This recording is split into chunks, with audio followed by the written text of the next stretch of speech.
That's all looking at. Here's one. Right. There we go. Good. Okay. Man, I left a comment already.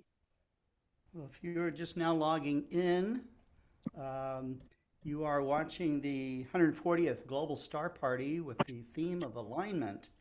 And we've got some presenters backstage right now, and we will be getting started here in just a moment. First thing I'm going to do is make a table.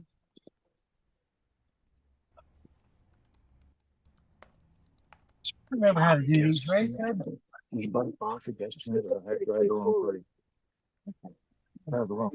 Joseph Johnson is watching on YouTube. 40 So hello, Joseph. Much more modern, fancy one.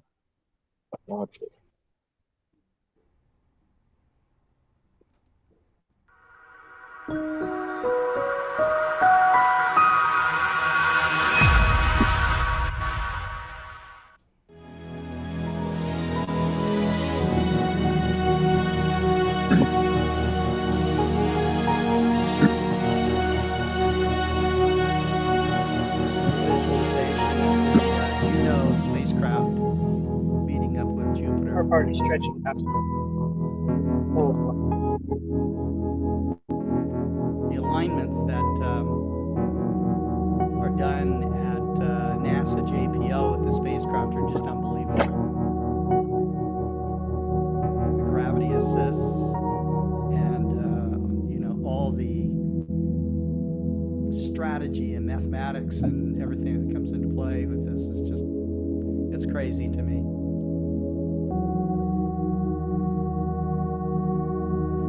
Got John Ray from Cornish Flat, New Hampshire watching. Mike Peoples is on. Mark Drexler, Jim Mosley, and all of those people in the background that have not logged into the chat. Sure, Kyle. I think that's very good. And I closed one.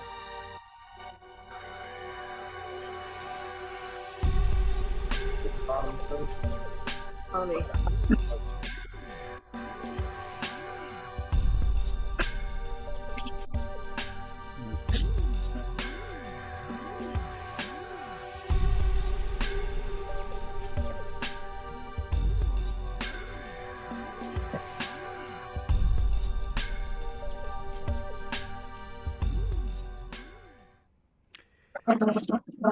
Well, hello everyone.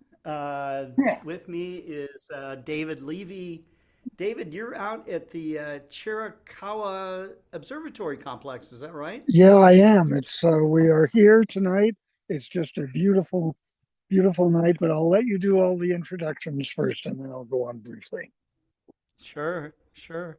Well, this is our 140th Global Star Party, and we have a great group of people with us. Now, some of our regulars are on vacation, but that's okay. We'll have Kareem Jaffer from John Abbott College joining us once again. It's been quite a while.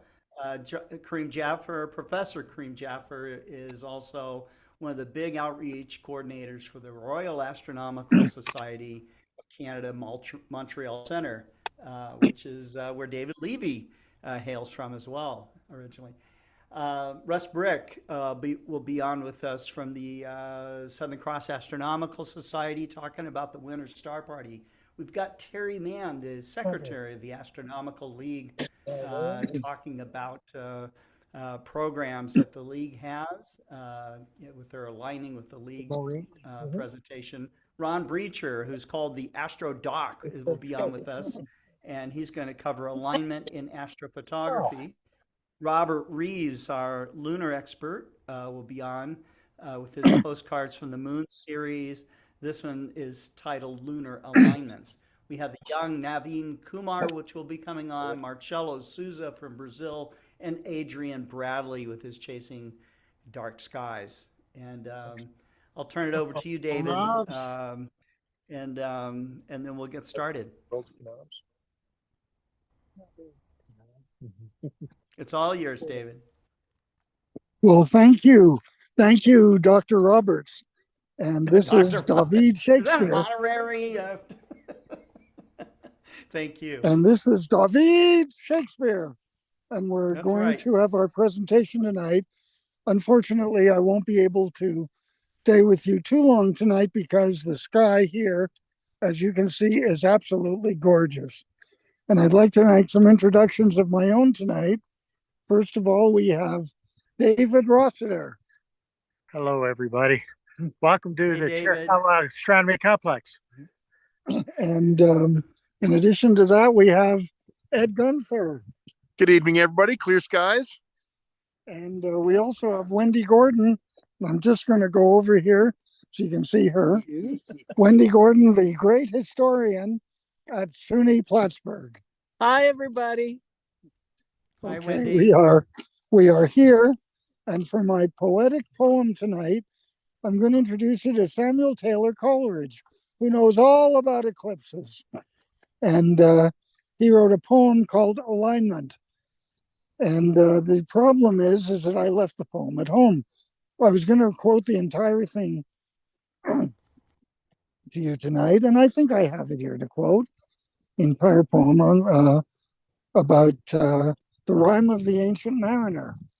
And he has a very beautiful line in that poem where he talks about the horned moon with one bright star within the nether tip. And as we read on, we look at Samuel Taylor Coleridge and we say, Sam, you got it wrong. You cannot have a crescent moon with a star within the nether tip. It's impossible because any star that would be there would be blotted out by the moon. But that was corrected by another poet, Leslie C. Peltier, who saw an eclipse of the sun in 1918. And he changed the poem, and that's going to be my poem for tonight. The horned sun with one bright moon, with one dark moon within the nether tip. The horned sun with one dark moon within the nether tip.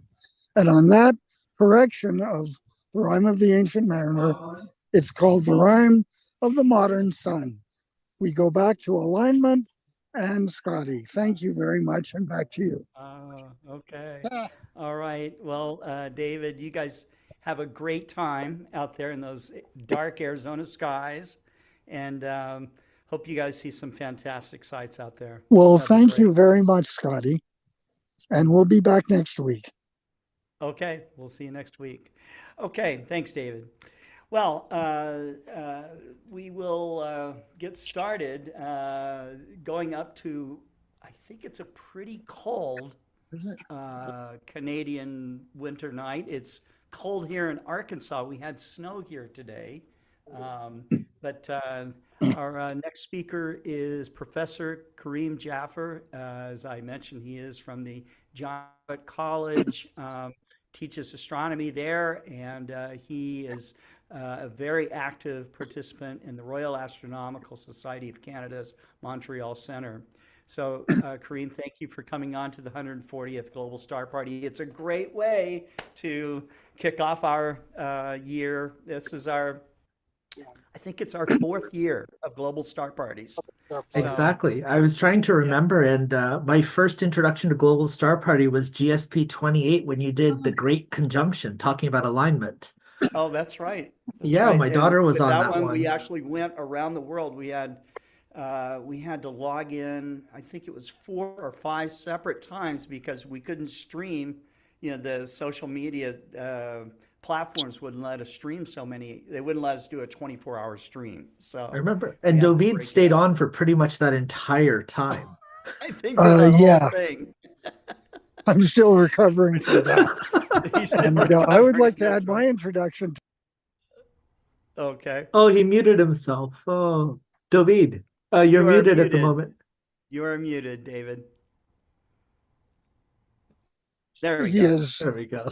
there we are, here we are. He is very active in the Montreal Center which is my home astronomy club. Even though I live out here in Arizona now, the Montreal Center is my favorite club. And Kareem, you take it over. We love having you up here, but I will tell you that for anybody who's wondering why you would move away from Montreal and move to Arizona, you have these beautiful clear skies tonight. We have snow at the moment, ice coming in 2 hours, and then rain coming first thing in the morning. So you get skies, we get weather. Yeah. Yeah, what would you rather have?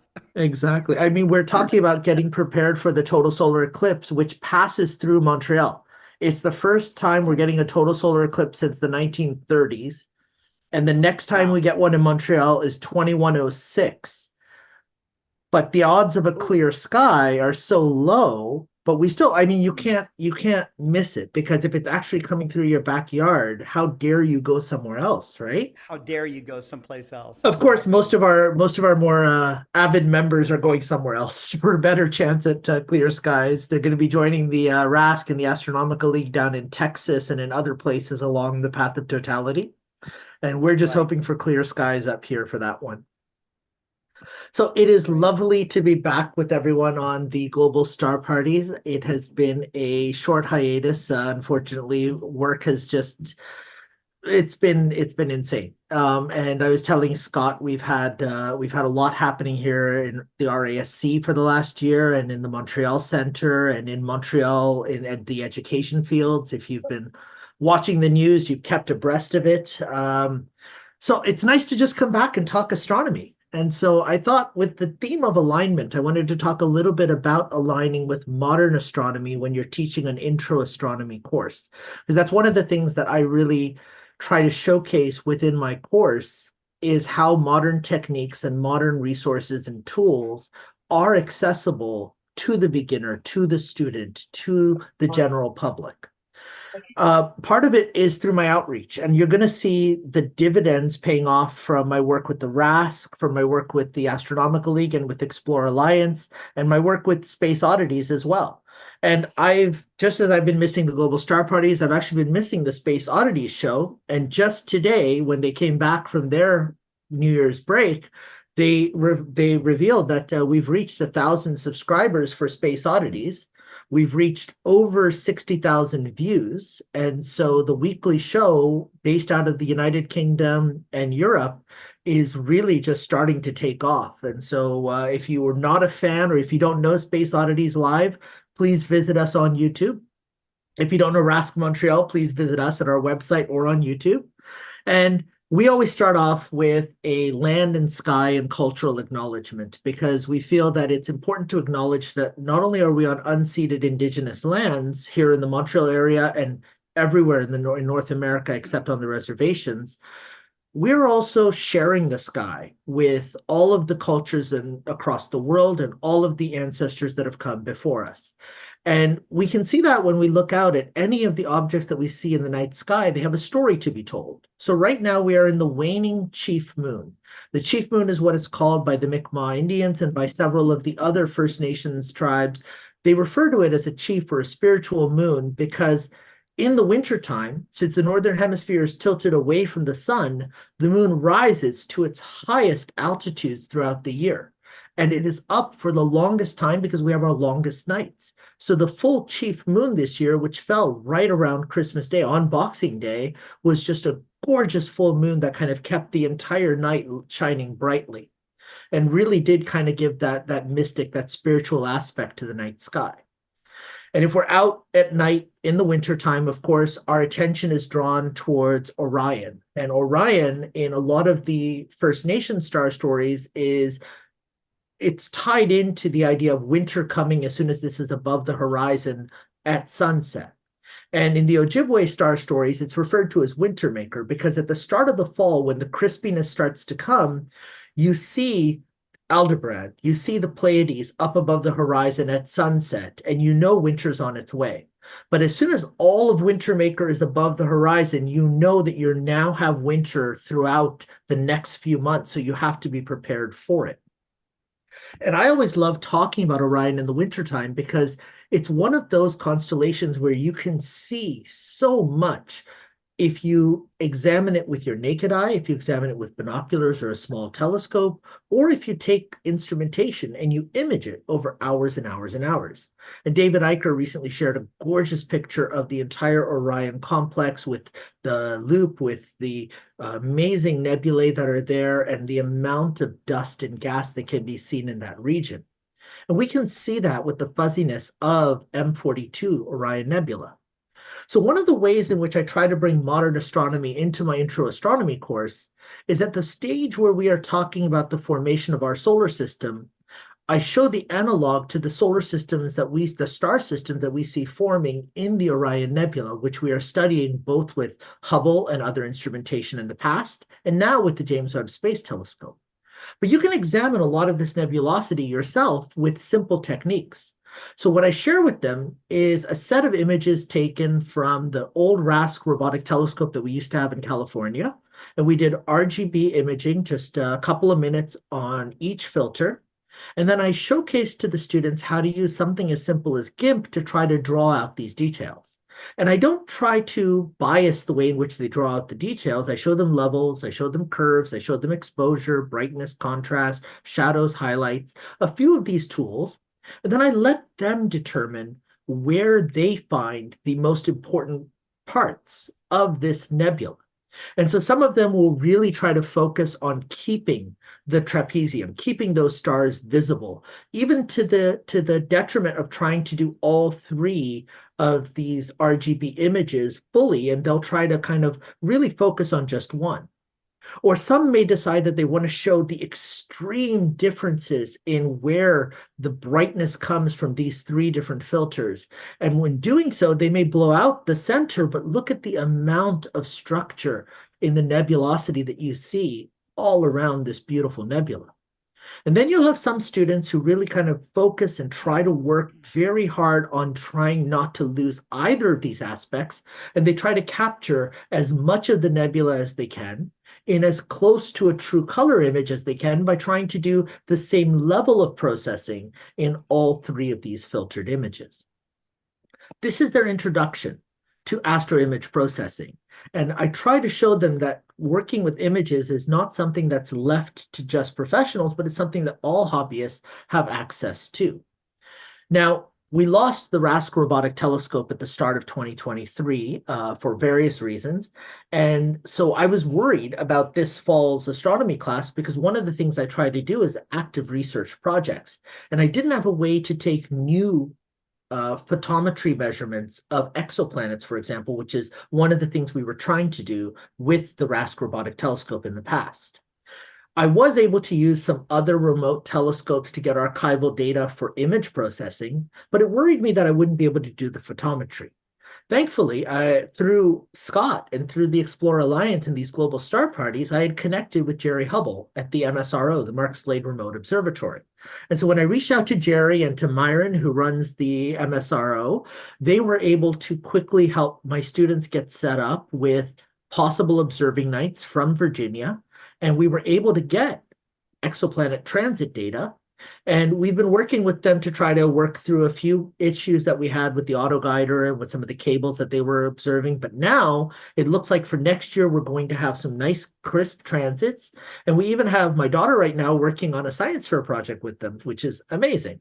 And then while I was talking to them about some of the other projects that I do with my students, I mentioned to them that I like doing spectroscopy using these filter from Tom Field and RSpec. And he's been on a few of these global star parties. Many of you know about the amazing work that he does with that filter. Here in Montreal, we have such limited number of nights in the fall where we actually have clear skies to observe and to try to take images of spectra. Well, Myron said that he's got the SA100 to put directly in the filter wheel on the MSRO telescope. And so he was able to get for us a few of these beautiful spectra. And so here's Alberio. And you can clearly see some of those absorption lines in the brightest of the two stars.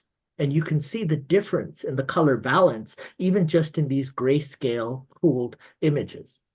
So it was really fantastic to be able to continue with these remote telescope works, with trying to do actual photometry, actual measurements of spectra, which is not something that's standard in most intro astronomy courses, but helps to connect what you're seeing in astronomy with what you've learned in your other core science courses if you've gone through the sciences programs. Now, if you really want to get to modern astronomy resources and techniques, you don't stop there. You start using some of those space-based telescopes. And the best one that we have now that's available to us to access the data is the James Webb Space Telescope. And I'm happy to say that the public data from James Webb can be approached simply through GIMP with the same types of techniques and tools that we were looking at, but with layering multiple images of different wavelengths to try to draw out as much detail as you can. So last winter, I had an independent research course student, Julian Edelstein, who worked on trying to look at stellar birth and stellar death using the James Webb Space Telescope. He had not taken astronomy. He learned as much as he could about the astronomy of the birth and death of stars, about the way in which imaging works, the way in which the James Webb Telescope works, and how image processing is done with the help of the RASC Montreal astronomers. And he won the research prize at this year's CAFTA conference at the Dorval Astronomy Club. And not only that, he also won a door prize of one of the James Webb Space Telescope deep sky images. So he was just over the moon happy with the turnout. So I decided to add into this the option to work with James Webb Space Telescope data as a project for the astronomy students as well.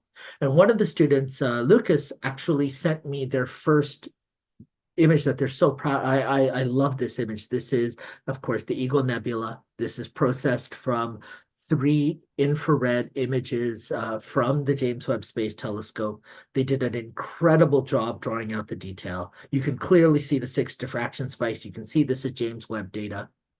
It was amazing, the work that these students put together just within the course framework using the simple techniques in GIMP that we saw used for the Orion Nebula. Yeah. I then had other groups doing other projects, and I'll bring some of these in over future global star parties. But the one that I want to leave you with today is I actually want the students to talk to you about their work. It was 3 students, 2 of which worked with equipment from a library telescope program that I've started at John Abbott based on the library telescope program that happens through the Astronomical League. And we now have these beautiful little Virtuoso telescopes on motorized mounts with solar filters available for borrowing from our John Abbott library. And we have DSLR camera banks that they already had. So they put together a video on how to use the DSLR cameras and an intervalometer or a cell phone app in order to capture and process star trails. So Scott, if you can share that video, that would be fantastic. Be happy to do that. Here we go. Wow. This is from the astronomy guys, featuring Matthew and Christian.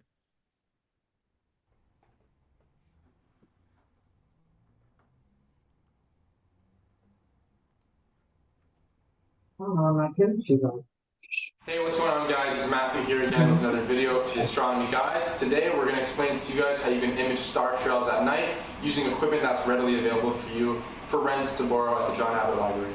So without further ado, let's get into it.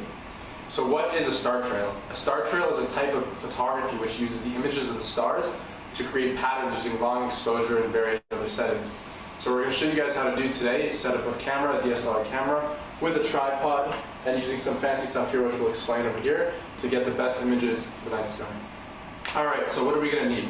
Number 1, we chose to use a Cameron EOS DSLR camera. We chose this camera specifically because of the features it has, the customization that it has, which we're going to get into a bit later when we start talking about the best settings to use for your camera. We also needed a tripod. We'll get to this in a second. We needed a computer and an editing software which we're going to use to then take all the pictures that we took, put it on one, combine it, stack it, and create our beautiful finalized picture. So I skipped over this, but what is an intervalometer? It's basically a timer remote controller which you can attach to your Canon camera, and it'll allow you to take pictures on a remote setting So you can take a picture every 30 seconds with a certain exposure without having to actually touch your camera.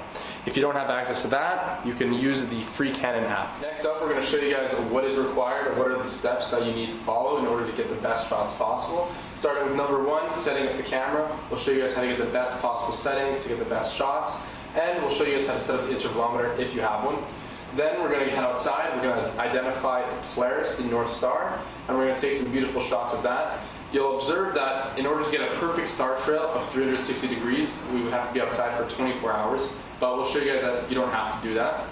Then we're going to start shooting, get some good shots, and bring it over to the computer to edit and stack the pictures. So this is everything you're going to need. You're going to want the tripod, laptop, DSLR camera, and your intervalometer. Let's go ahead and open up the camera to turn it on to the settings that we want.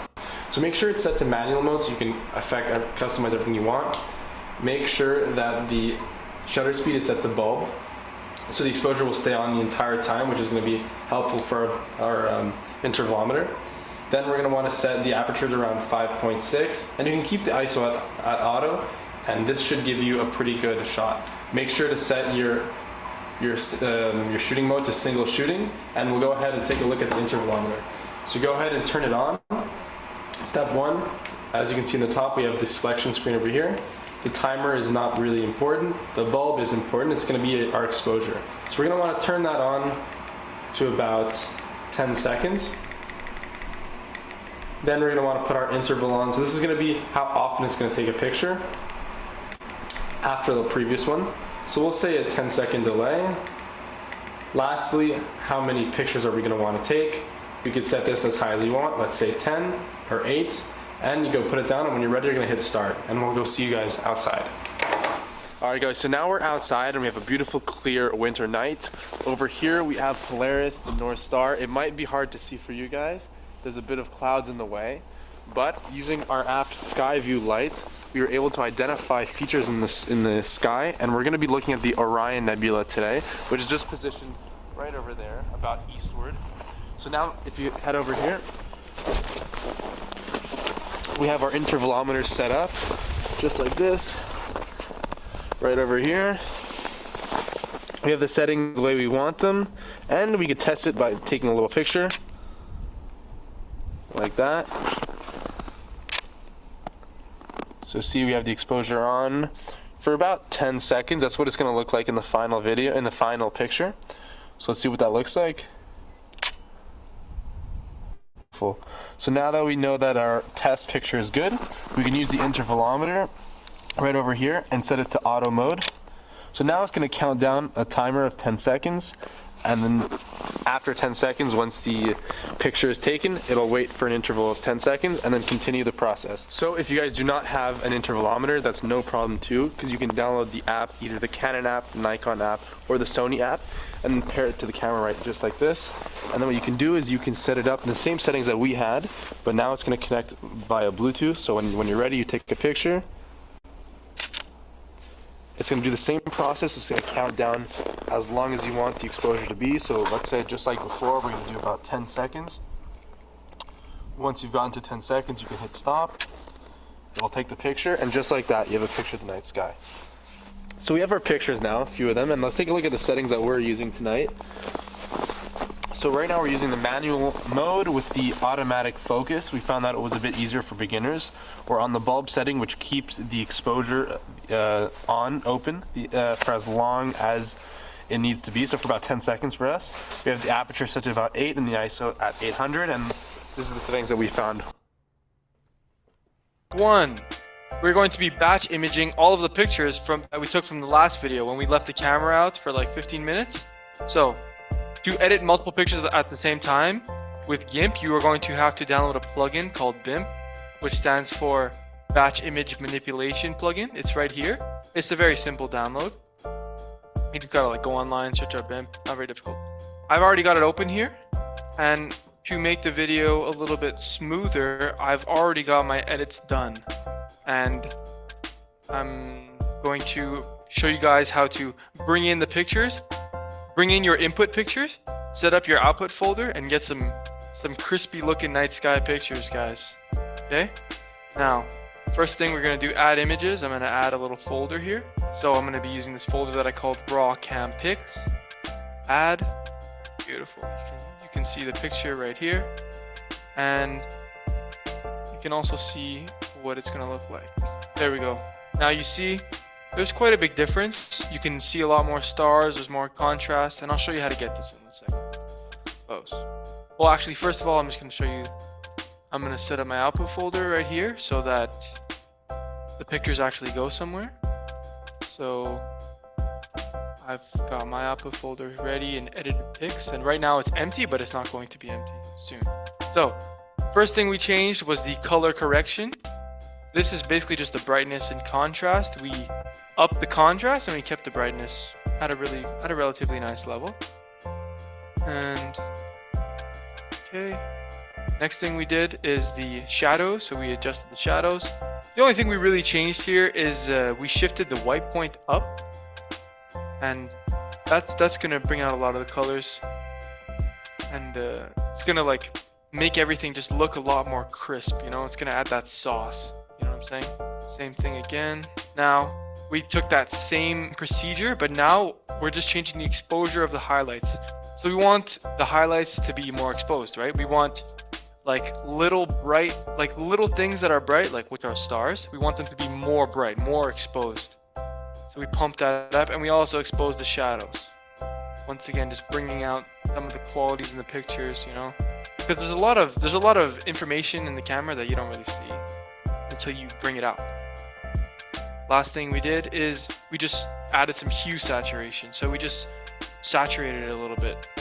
Now, this process, if you guys want to copy these exact settings, you can, but if not, it's fine if you just want to, like, you know, change it a little bit or do your own thing.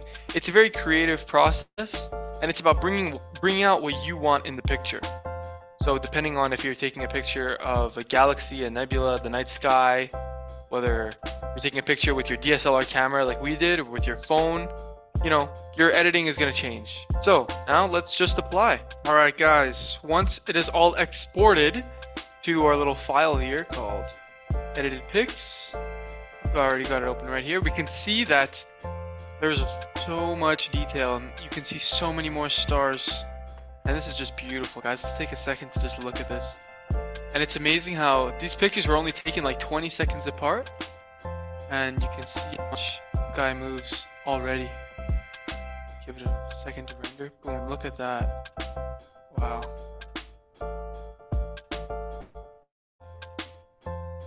Anyway, now what we're going to do is we're going to use this little software called StarStax, which is basically made for doing stuff like this.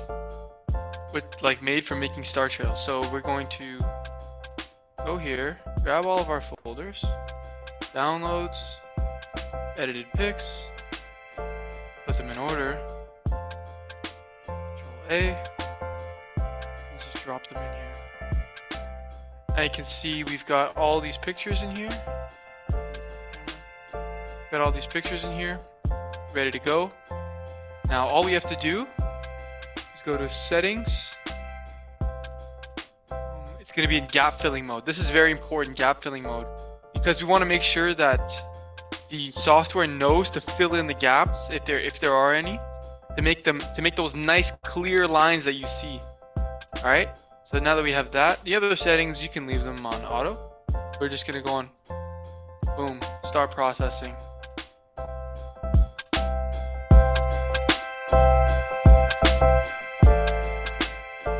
So now the process is done, you can see the final product.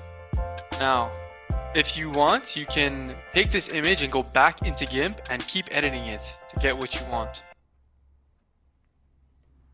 And that was their first time doing any star trail processing. They used Mary McIntyre's outreach videos from Space Oddities to get a few tricks and tips. And this is now a resource at our John Abbott Library made by the students from Jack Astro Fall 2023. So I think that's a fantastic way to bring outreach is part of what we do in intro astronomy. And outreach, of course, is now a part of modern astronomy. So I think the alignment there comes full circle. Scott, that's it for us. Awesome. Back to you. Okay, thank you so much.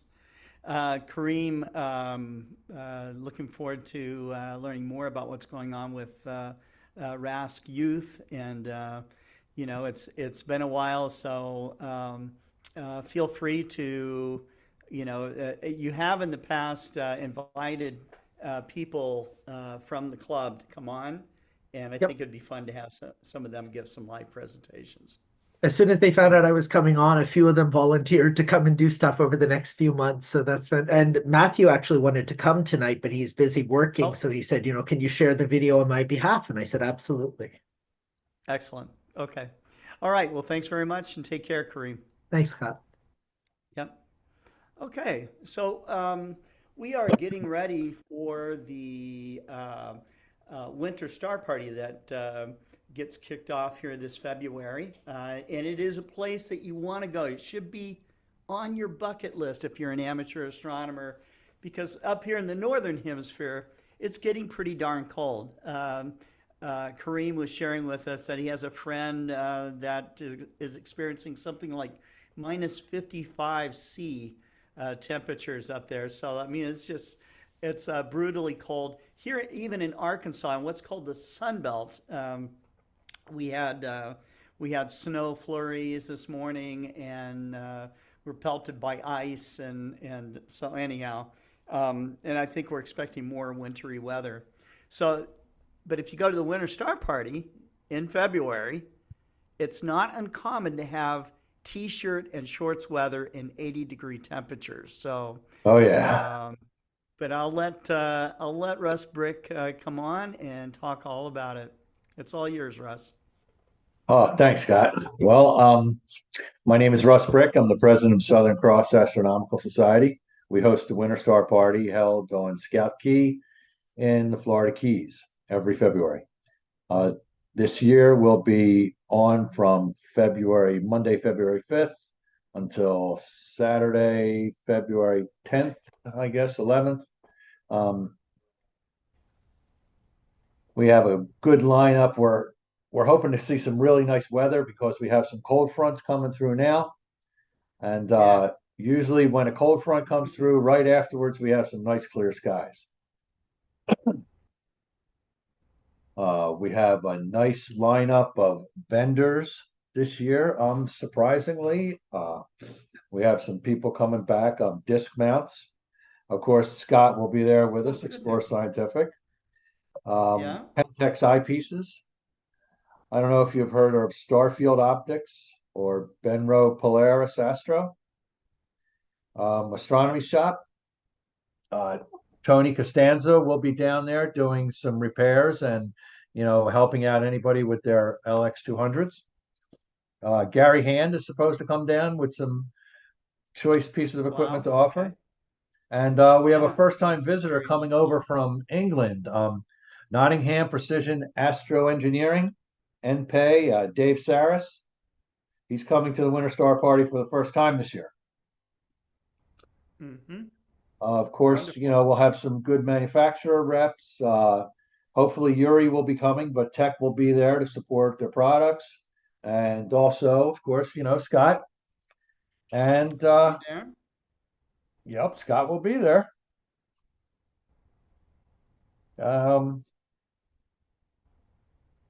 Let's see what else. We have a good lineup of speakers. Some Dr. Mario Moda. He actually built his own observatory and a 32-inch telescope. So he's going to give a talk about that and some of his favorite objects in the southern sky. Martin Caminos, who is a member of our club, he'll be back to give his demonstration on celestial navigation. Of course, Richard Wright, Get Lucky, Lucky Imaging, I'm sorry. Randy Seaback, he'll be doing his talk on an introduction to solar astronomy and improving your solar images. Charlie Warren, Zen and the Art of Astronomical Pursuit. I think that should be a rather eclectic one. I'm going to have to take that in. Let's see. Mike Lockwood will be talking about the thermal effect on mirrors. John Talbot, setting the right exposure times and adventures in imaging the unknown. And Peggy Walker will be talking about the importance of knowing the culture of astronomy through old school handmade tools and equipment generations. Interesting. Scott, not quite sure what you're going to be talking about yet. Well, I will be talking about telescope making, and why someone would take that up as a career. It's telescope. The telescope business is not an easy one, that's for sure. But I've been into it since 1980, selling and at first selling retail, and then working in the manufacturing sector since 1986. So I've seen comets come and go, oppositions come and go, and technology change and all the rest of it. And we're kind of in a new era right now where we're starting to see the convergence of all kinds of technology in telescopes. So in fact, we're selling some of those products right now, like the Unistellar telescope and the dwarf. Vianis is also another digital type of telescope. So it's the hobby's changing a little bit with these kind of fully integrated telescopes out there, and more people are able to access astrophotography than ever before. So we'll be talking about some of that.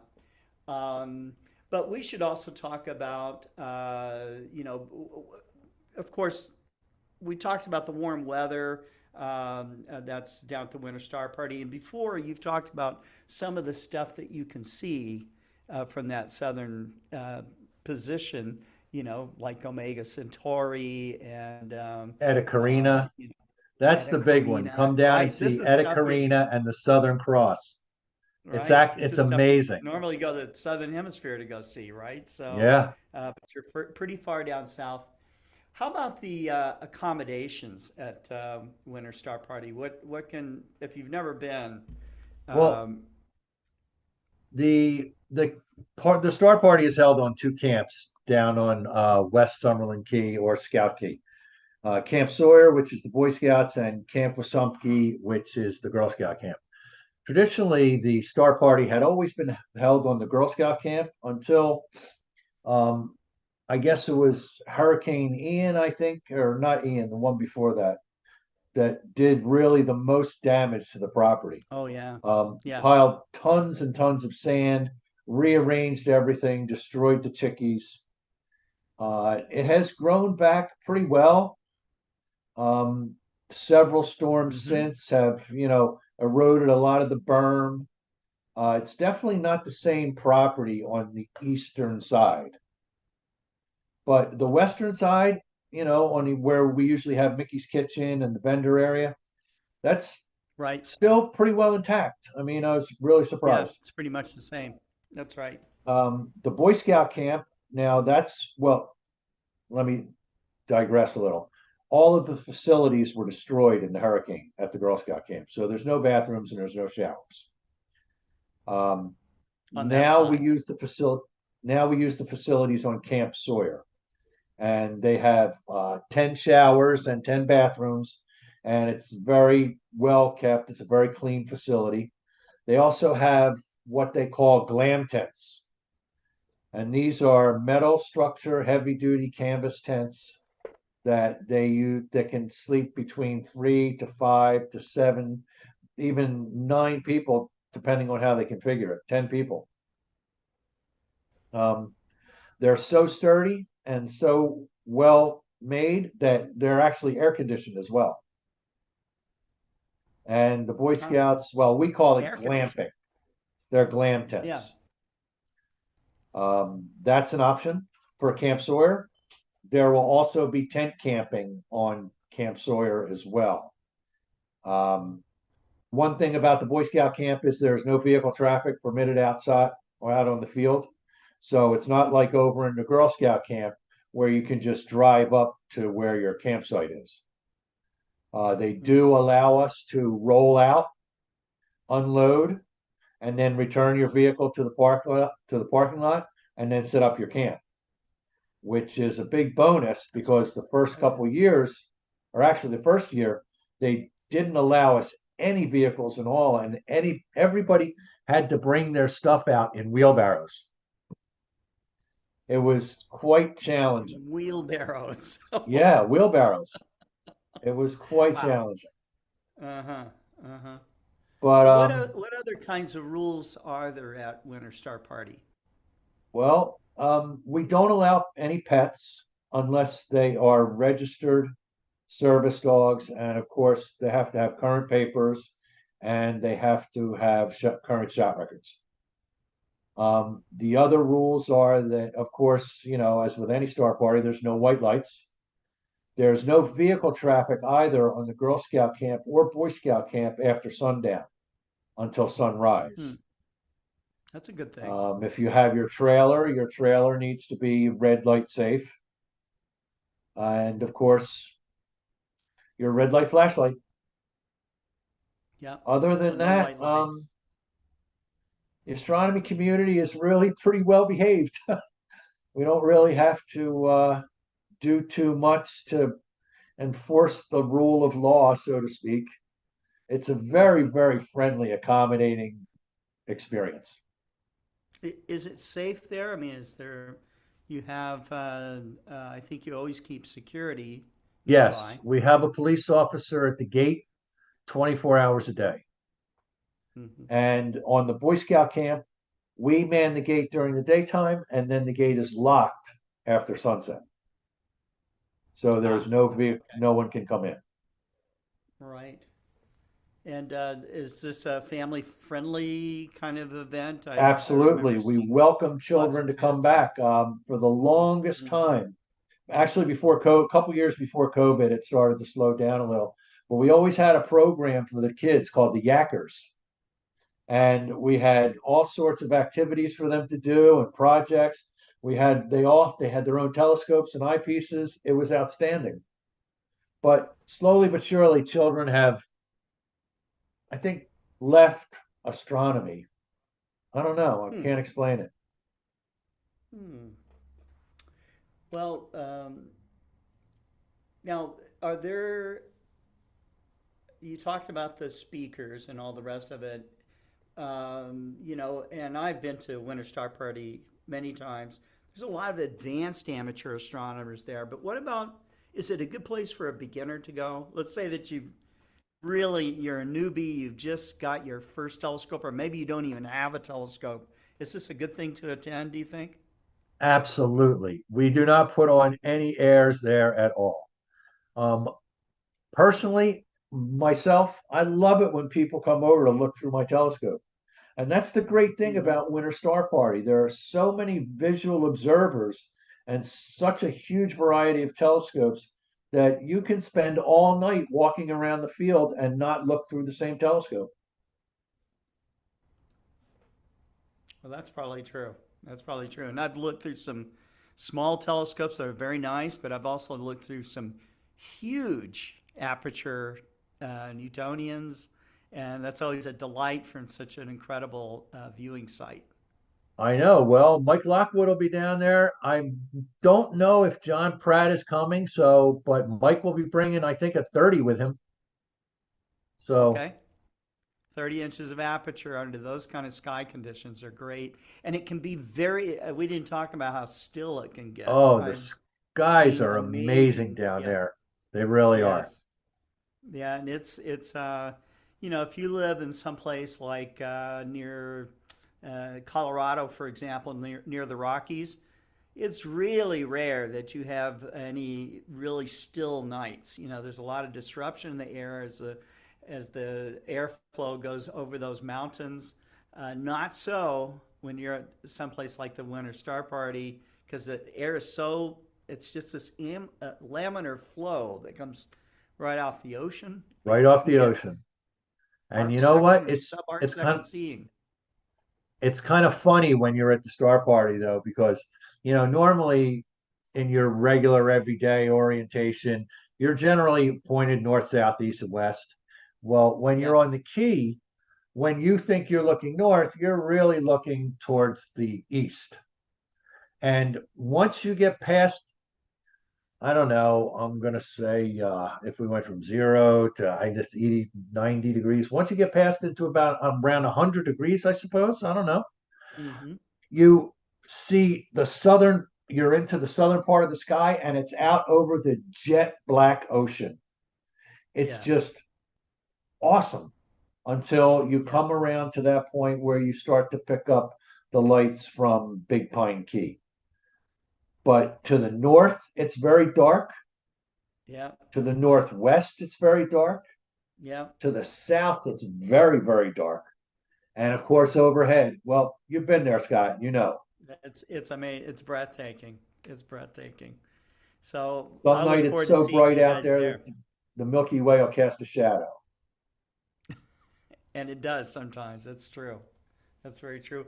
And it's just so lovely to be under. It's kind of weird actually to be under winter constellation skies and wearing a t-shirt. Okay? It's just that part that kind of stuns you at first, and you just see people just like hanging out, not really doing very serious work on their first night there because they're socializing. They're having a great time seeing all their old friends that go to Winter Star Party, and just kind of maybe feeling kind of dazed like I have been, where it's just warm and you just and you kind of get into that mode of like, hey, I'm on vacation, it's you got that Yeah. tropical vibe going on. So Another thing I really like about the Winter Star Party is you always know you're going to see those people that you love, oh, that's your true. friends That's that you've very true. made over the years, and you're going to get a chance to see them. That's right. If it's your first time to go there, you're going to make some new friends. So Oh, it's yeah. going to happen quickly, right? And you're Yep. always going to want to come back. Yep. That's That's true. the one Very thing. true. It's the best. It's the best value in the Keys, period. A ticket to the Winter Right. Star Party can take you into Key West every single day. Yeah. You could even probably day trip out to Fort Jefferson and still be back in time to observe with everybody. You might have to park out on the road, but you'd have a That's full day cool. travel. You'd have a full day That's experience out of right. Fort Jefferson. That's a really nice trip. Have you That's gone out right. there? I've never been to Fort Jefferson, It's really nice. It's a nice boat ride, just mhm. about 3 hours. And then, you get to spend some time on the island. It's really pretty Maybe nice. snorkel or something. Yeah, sure. You can go snorkeling. Um, Right. you, we have always wanted to charter a boat and plan a trip out there because you can get special permission to camp out there in certain places. Everything you bring in, you have to take out with you. And Yeah. we're we were trying to get permission to run some very small generators out there, to power the equipment, but we wanted to go out and image from Fort Jefferson. I I see. think that would be the Did they let you darkest do it? place I had ever been. That's very cool. Now, how many years? Isn't this the 40th year or No, something this for is the the 40th year for the Winter Star Party. 40th year? Yeah. So Mike Peoples is watching right now in the audience on Facebook, and he says most of the guys I know and miss passed away over the years. You're going to experience some of that if you got an event that's been going on for so long. Um, but yeah, we do have people. One of the founders, Tippy Dioria, he's gone, and some Don other Parker. beloved astronomers are gone. But when I go there, I kind of feel their presence, anyways. And so Absolutely. it's sort of like in a strange way revisiting them. So I like that. Um, Well, and what else should we talk about? we keep Tippy alive every Friday with the door prizes. Cha-ching. It That's was right. his That's favorite. right. That's right. Well, okay. Well, Russ, thank you so much for encouraging us to go back to Winter Star Party. I encourage you to go and I do hang too. out and visit our booth, and just hang out and enjoy the night skies with us. And we might even bump into each other down in Key West, which is also a lot of fun to go down to if you've never been. Key West is kind of sort of like going to New Orleans in a way. It's got that kind of vibe going on, but it's really tropical, so. Oh, let me say one more thing before I go, Scott. Sure. If you were at the Star Party last year, you noticed that Mickey's Kitchen wasn't there. Well, they'll be back this year, and this is actually their swan song. So if you really want to have the best brownie you've ever had under the stars, ever in your come life, to the Winter Star Party this year. That's true. And that's a tall order because I've had some very good brownies all over the country, and Mickey's makes hands down the best, and everybody knows it. So, well, that's great. Russ, thanks so much, and thanks to Thank you very much, Scott. Cross Astronomical Society. All right, everybody. Thank you. All right. Good night. Good night. All right. We are going to talk with Terry Mann. Terry is the secretary of the Astronomical League, but she's also a two-term former president of the league. I don't really know how long Terry's been with the Astronomical League itself, but probably longer than even her own age. So because she's young at heart, and we love hearing from Terry, especially also for the Astronomical League live programs that she puts on. And I will also tip my hat to Terry because I think that she probably put on the best Alcon event of all time. And that was the one that they did at Bryce Canyon.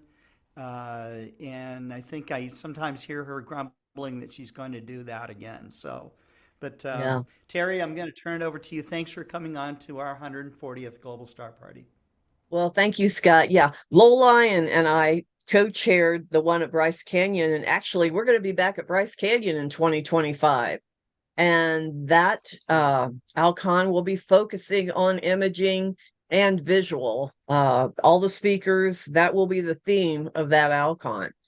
So all the speakers will be talking either about imaging or visual. And they've got a barbecue planned, and it will be in the afternoon because we don't want to waste any nighttime sky. There will be a banquet. Everything is falling into place. Alcon this year will be in Kansas City, and Lowell will be there with information and requests for help at Bryce Canyon. And that Alcon, I believe, is July 17th through the 20th. So everybody get ready for that one. It's going to be another good one. In this one, Tim Russ from Star Trek will be one of the people there. Last I heard, I think he is the keynote, I believe. So it ought to be a very interesting Alcon. Please come and join us. And then 2025 will be at Bryce Canyon. So it should be a whole lot of fun. Awesome. Oh, yeah. The Bryce Canyon event was also a super dark event. Oh, yeah. Russ Brick was talking about seeing the shadow from the Winter Star Party. If you can see the shadow of the Milky Way at Winter Star Party, it's like a spotlight then at Bryce Canyon because it is it's so incredibly dark. It's one of the darkest places I've ever been. It's just absolutely beautiful. And the really great thing is you can bring the spouse or the non-interested partner with you. And there is so much to do at Bryce Canyon. It will be based out of Ruby's Inn. And there is just so much other people that are not interested in what's going on in astronomy during the day can go and do. And, it is just a beautiful place. So we're all really looking forward to that. So what I am going to talk about is aligning with the Astronomical League. And what brought this up was I thought we have got so many observed programs. We're somewhere, and I don't even know, I've lost count, between 85 and 90 observed programs. So I thought, well, I'm going to go ahead and get a couple of them together and talk a little bit about our observed programs. So I'm going to get started with that. The first one I'm going to talk about is the analemma, because that was something I really wanted to do when I first started imaging. And I actually did it, but it was in the time of film. So it was a little bit harder because I wasn't about to leave a film camera out in the weather all year long. So I had to make a special mount to put it on. And I had a special bottom on the camera that slid onto two pegs on this mount. So it was always positioned in the same place. So we're going to talk just a little bit about the analemma. The one thing I want to say is, in order to do the observed programs, you need to be a member of the Astronomical League. We have observed programs about everything. And the first thing, especially on the analemma, that you will see is, naturally, don't, make sure you have the right filters. Don't do any direct observations of the sun. And most people that are into visual or even imaging of the sun, we all know what to do, but a lot of newcomers might not know that. So we always touch on, you need the correct filter to any time you're going to image the sun. And even in this case, if I were to image the sun, which I did, at that time, I believe I used a 28 millimeter lens, and I had a filter that went on the front of that lens. So, and as I said, the introduction here, we have a lot of programs, a lot of observing programs on a wide variety of astronomical stuff. Anything you'd be interested in, I think you'll find it there. And a lot of our programs, you can buy manuals for, just like we have the Messier list. And there are manuals you can buy for that. The Herschel clubs, we have all kinds of everything. And not that you have to buy the manuals. Sometimes they'll help. And some of the programs don't even have a manual that will come with it. So for the analemma, what you're going to do is monitor the sun's motion. And you don't really think about this. When you're looking at the sun, I look at the sun a lot. I love doing solar work, but you don't really think about the motion. And very honestly, it's hard to quite figure out the motion unless you have something like a stick in the backyard and you can compare every day. I can tell when the sun is way north or way south.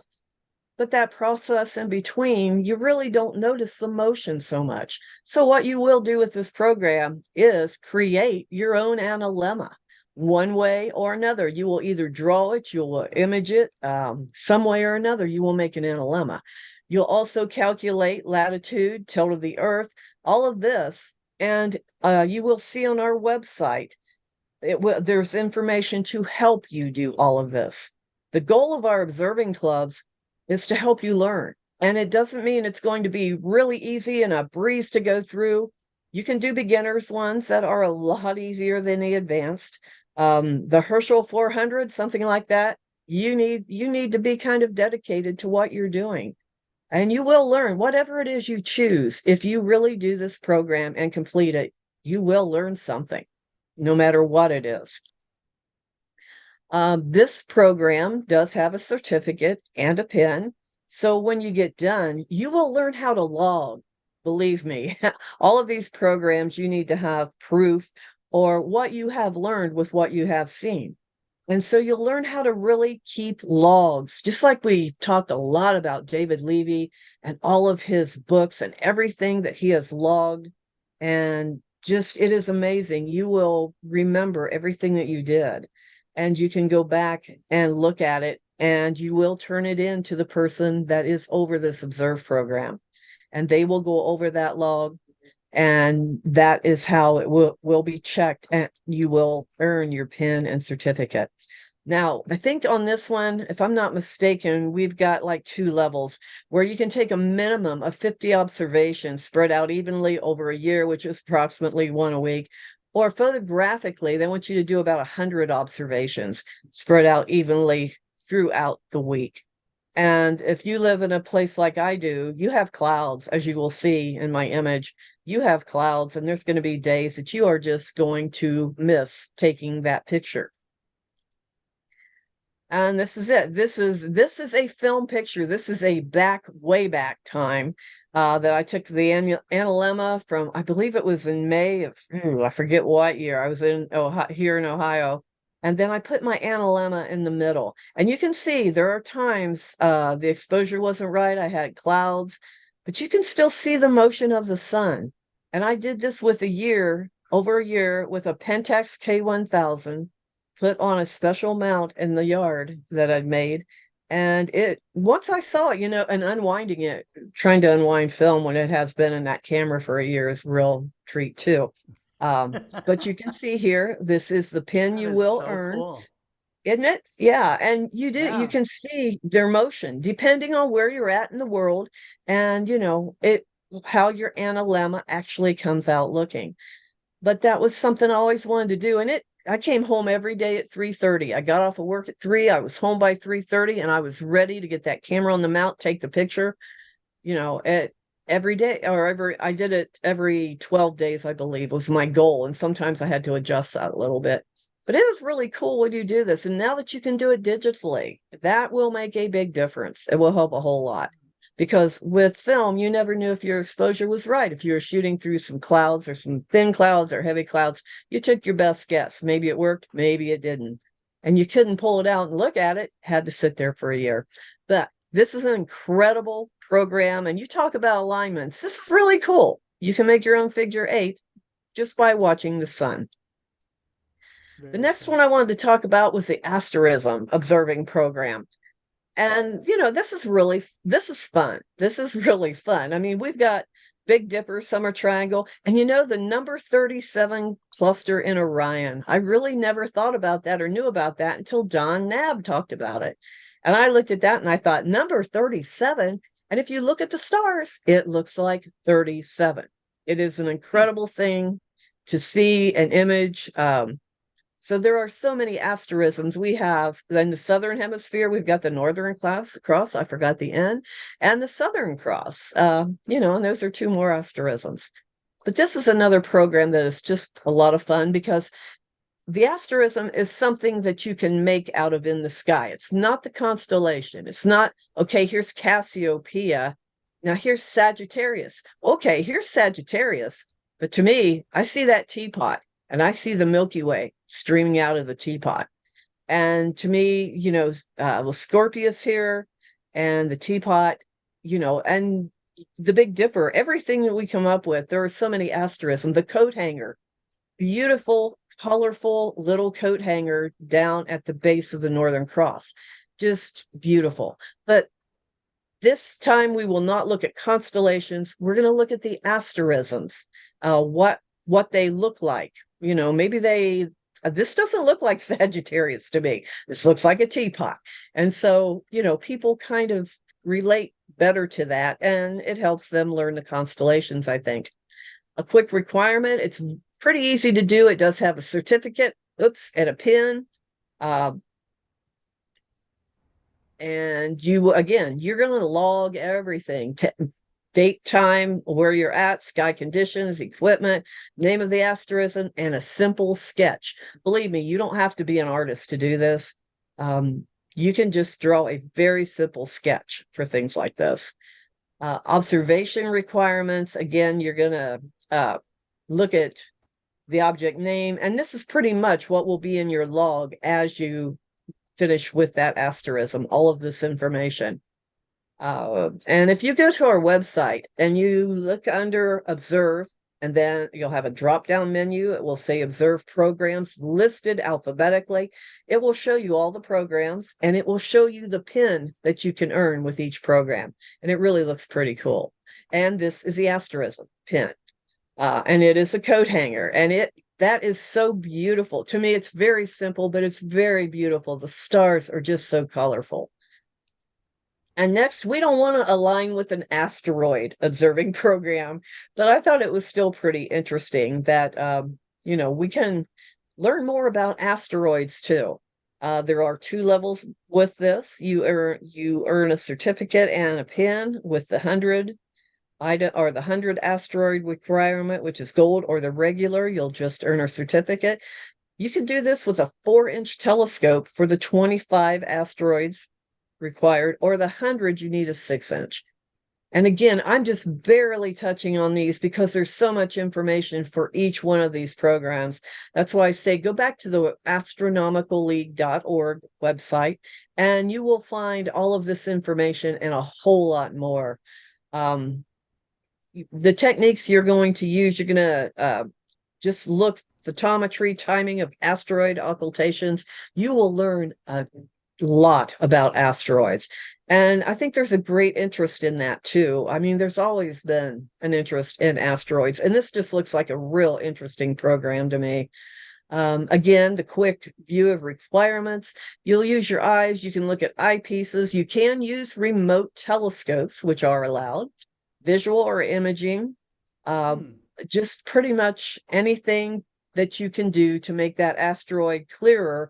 And believe me, you're going to learn a lot from this program. From what I have read, it just looks incredible. It looks like a nice challenge, but yet the learning, the things you can learn about what is traveling through the sky. And to me, that is amazing. I mean, it really is, especially after Shoemaker Levy 9, you realize that stuff like this is real and it can really do damage. And a lot of times they don't find asteroids until they're fairly close passing by or going by. The bigger ones, they have a pretty good idea where they're at. And this is your asteroid pin. And it's not the best of pictures. I take it we've had this one for a while, but it is really a cool pin that you can earn the certificate and the pin if you do 100 asteroids. So look all of those up because it is really, it's fun. It's a lot of fun and just things that you can learn. And so Scott had mentioned the Astronomical League Live program. Please join us January 26th at 7 p.m. We're going to have Alan Dyer on talking about photographing the 2024 solar eclipse. Joining us also will be Carol Orge, who is the president of the league. Scott will be there, and David Levy, and we will have a lot of fun and learn quite a bit about imaging the upcoming eclipse that everybody is getting ready for. Here are where you can watch this live, and it is always recorded just like the GSP, so you can come back and watch it at any point. So please join us January 26th. And Scott, I'm going to turn it all back over to you. Oh, yeah. I thought you were going to go through all 90 or 85. Well, I thought about it, but you only gave me 15 minutes. I thought I can't even talk that fast, believe it or not. We'll record it, okay, where you go through it. And I think it'll probably take you about 10 hours of recording or so. Well, and then we'll just thank speed you. it up for a I will give 15-minute that some segment. thought. Yeah, I'll work on that. Okay. Well, that's great. Let's see. I will take there we go. There's that pretty lady. And Thank I you. love the background where you're at, where you got all your radio dishes all at attention there. So Yeah, and I you've been enjoy there many times. I enjoy being there because it's just out in the middle of nowhere. It's so beautiful. And at nighttime, I've been out imaging out around there at night, and it is just gorgeous. You can see cars coming from miles away. Beautiful area. Yeah, and Green Bank also, Green Bank Star Quest. That's another one in West Virginia. Definitely a really cool place to visit. Right. That's great. Okay. All right. Well, Terry, thank you so much. Thank you. Our next speaker is the Astro Doc himself, Ron Breacher. And Ron, thank you for coming on to the 140th Global Star Party. Now, Ron is always sending, I love this. He's sending in my email, and I look forward to it every time, but he always sends me some sort of mind-blowing deep sky object. Usually it's a galaxy. I think he loves galaxies. I do too, or maybe he just knows that I like them. But I love seeing his work, and he is someone that teaches people how to use PixInsight. He's one of the so-called masters, or maybe the master of PixInsight, and that's not an easy program to use. But it's something that you should know about because it'll really help you dig out all the data out of your images and remove all the unwanted stuff, you know. So I've seen some pretty amazing things happen to images, you know, going from raw to final process in PixInsight. So, but Ron, thank you so much for coming on. I like your AstroDoc shirt. And thank you very much. Thank you very and, much. Little free yeah. advertising. Yeah, I was, you know, one of the things, I don't know if you've experienced this much, Ron, but when you're talking to people about the universe, a lot of people think that the universe just kind of starts and stops at the sky. You know, they don't think about that the universe is part of everything and part of us and all the rest of it. I was reading about the number of atoms that are in our bodies. Just in our bodies, there's about, I didn't count them all, okay, but there's about 7 billion. I don't know how many zeros that is, but one of you guys out there in the audience might know this. But that's about how many atoms are in your body, okay? And these atoms were formed where? In stars. So, you know. They're all so from the stars. Yeah. So everything is from the stars. Made out of the universe, looking. Everything goes back. Everything goes back. Recycling. Everything goes. It's a giant recycling, right? Yeah. So we're in this phase right now where we can lay our hands on a telescope and look through it, or take images with it, and sit here and talk about it. So I think it's so cool. But Ron, I will turn this over to you. Thanks for coming on to our Global Star Party. Thank you for having me. Let me share my screen with you. And I'm going to just start with a presentation here. Hang on a second.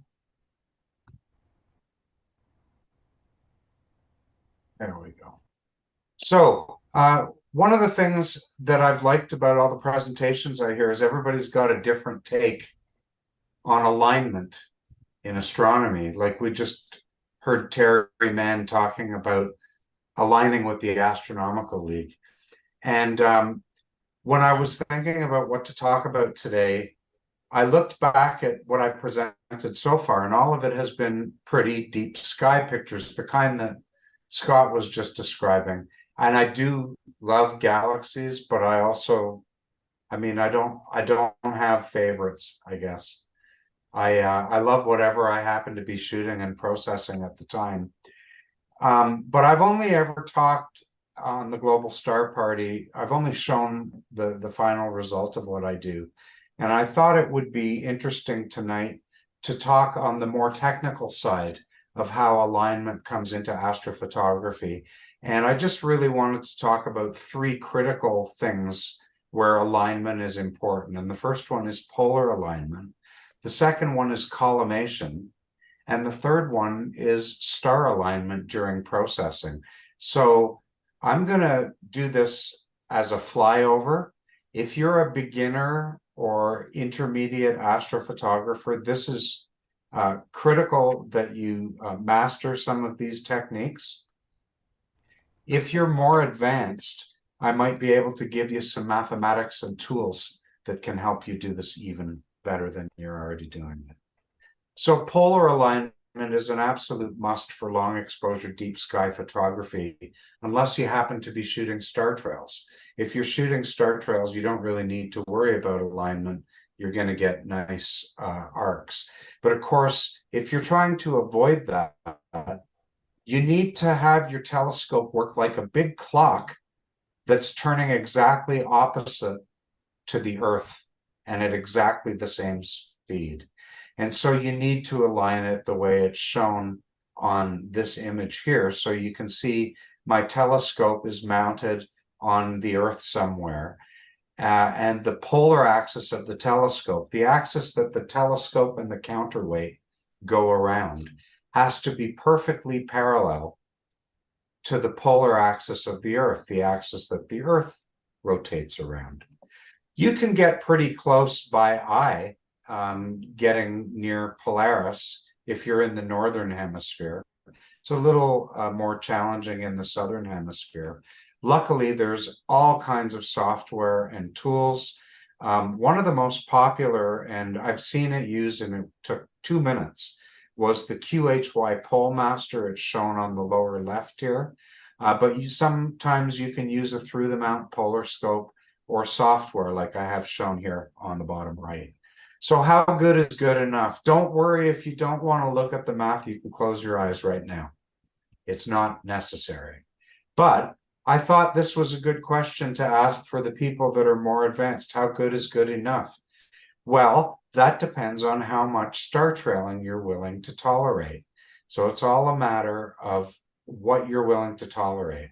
So in this example, if I'm shooting M45 with a 4-inch telescope at f3.6, and I want to track for 10 minutes, and my pixels are 6 microns, I've got all of this information here, the acceptable length of my star trail, 1 pixel, and so on. And I know how good is good enough, 4.2 arc minutes. That's how close I have to be to achieve round stars. That's good enough. But here's the real bottom line. Just get polar aligned as well as you can and don't worry about the math. Use the tools that I showed you, either the hardware tools, Pole Master, or if you're using acquisition software like Nina, use the plugin for 3-star polar alignment and get as close as you can. Good enough is good enough. You don't have to be perfect. If you can get round stars in the length of exposure that you're shooting, that's good enough. And a little bit of misalignment in declination can actually improve your guiding because you're always correcting in the same direction. So don't sweat it too much. Get as close as you can. If you still see some field rotation, shorten your sub-exposure length or go back and do some more polar alignment. Also, if you're auto-guiding, pick a star to auto-guide on that's near the center of this field of your main camera. That'll avoid any star trailing due to guiding being off. Okay, collimation is a fancy word for alignment, but this time we're talking about aligning the optics of your telescope with the mechanics of your telescope. And if you're misaligned, you miscollimated, in other words, it's going to affect how much detail your pictures will show, and it's going to affect the shape of your stars. They can look really terrible. I've seen that myself with miscollimated Schmidt-Cassegrain telescopes. And fast scopes in particular are extremely sensitive to miscollimation, and they need to be checked often. So this is important if you're a beginner, because it's a consideration in picking your telescope. So if you don't want to collimate, if you don't think you're handy and you're just getting started, consider a small refractor to get started. They almost never need adjustment. And if they do, you'd want to get it done at the factory. And there's a lot of good small refractors out there, including Explore Scientific small refractors. Don't need collimation. If you're using a Newtonian, a Schmidt-Cassegrain, a regular Cassegrain, classical Cassegrain, or a Ritchie-Chrétien telescope, you're going to need to collimate regularly and accurately in order to get good results. When you're doing a Schmidt-Cassegrain, that's a common amateur telescope, you can do this visually with a high-power eyepiece on a bright star. Just look at it out of focus at high power and adjust the secondary mirror, the 3 screws, so that you get the center, the dark hole, so that it looks like a donut. Perfect collimation shown on the right. If you're doing a Newtonian, you have to go back and forth between 2 mirrors, and it's helpful to use a tool like a laser collimator or a collimating tool set. Laser collimators aren't expensive. You can probably get one for $50. Just make sure that your collimator is collimated. Roll it along a flat surface pointed at the wall and make sure it traces out a straight line instead of a sine wave. If it's got a sine wave, then the collimator is not aligned properly. Adjust the secondary first and then the primary. Go back and forth until your out of focus star looks like the image on the right. If you're collimating a more complex system like a Cassegrain telescope or a Ritchie-Chrétien, you might want to use a specialized tool. This figure shows the Hotech collimator for Cassegrain telescopes. I've used this tool on a Schmidt Cassegrain. You have to be very exacting in setting up and using it, following the directions exactly, but it does do an excellent job. There's also software tools. Some AI-based tools are already on the market. There's a company called Innovation Foresight. They have a product called Skywave. Their website is here, www.innovationforesight.com, and it can really help out with critical collimation for imaging. It's easy with the right tools. If you're using a Newtonian, especially a fast one, you're going to be collimating regularly. For other scopes with mirrors, check regularly, collimate when you need to. Make small adjustments. I've made the mistake of making big adjustments and having trouble getting back to where I started. And you can do this on a mediocre night. Just use an out of focus star to check collimation. To do really fine collimation, you do need good seeing. So wait for a night where you both have access to a bright star and good seeing. So the last type of alignment I want to show you is star alignment. So here I'm going to take you under the hood into PixInsight and show you a technique that I developed. Well, I say I developed, really, I just refined it for my own use. All the tools were already there for me. But for about 4 years, I was shooting with the system that you see here. This is a 6-inch refractor that's on the bottom with a monochrome camera with small pixels, gives me nice high resolution. And then sitting on top of it is a smaller 4-inch refractor with about half the focal length and a color camera. So what I'm doing is shooting the color with the top scope and at the same time, high resolution monochrome with the big scope. But the problem is, how do you align and combine them? Well, I'm going to show you. So I'm just going to switch over to PixInsight. And I don't think I've ever gone into PixInsight in a Global Star Party presentation. So this is a first for me. Let me tell you what you're looking at. So you're looking at the globular cluster M12. And on the left is the one-shot color image that was acquired with the Takahashi, the small telescope that was on top. Ron, it's still showing your observatory. Yeah. Oh, I'm sorry. Hang on. Yeah. Give me 1 second here. That should be better. Not yet. Better? There you go. There we You go. got it. You got it. Okay. So the picture at left with the little green square on it, that's the one-shot color picture taken with the smaller telescope. And you see it has a humongous, gigantic field. The large scope with the monochrome camera has quite a small field. And I'd like to put these one on top of the other, and I can show you that that's not really that straightforward. If I put them both to a 1:5 magnification and I hover one over the other, you can see they're very different in scale. So let me show you this star here and the one to its right. Keep an eye on those when I hover. You see the corresponding stars in the other image. They don't line up. So what am I going to do? Well, I'm going to line them up. So I'll use star alignment to do that. And I'm going to select the black and white high resolution image as my reference and just apply star alignment onto the one-shot color image. And it's going to quickly generate a new image for me, a new color image that's a perfect match for the monochrome black and white.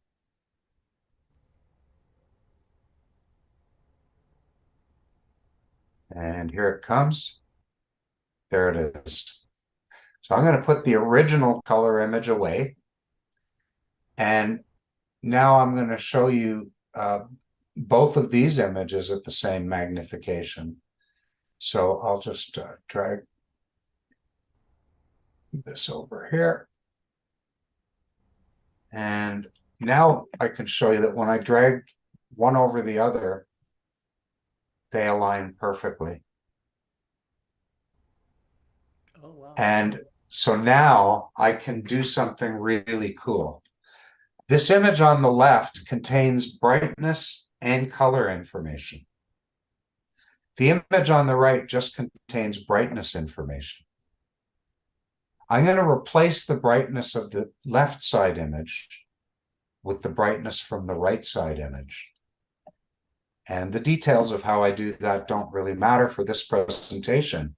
I'm just going to do that substitution and watch what happens to the picture. Wow. So that's after, before, after, before. And if I zoom in, this is before and after. Wow. Before and after. Such a nice result. And there's something really cool that I want to show you. I'm going to go back to the before state and I'm going to zoom in right here. Do you see that little smear? This little smear right here? Galaxies? Yeah, watch what happens when I substitute the luminance. Boom. Wow.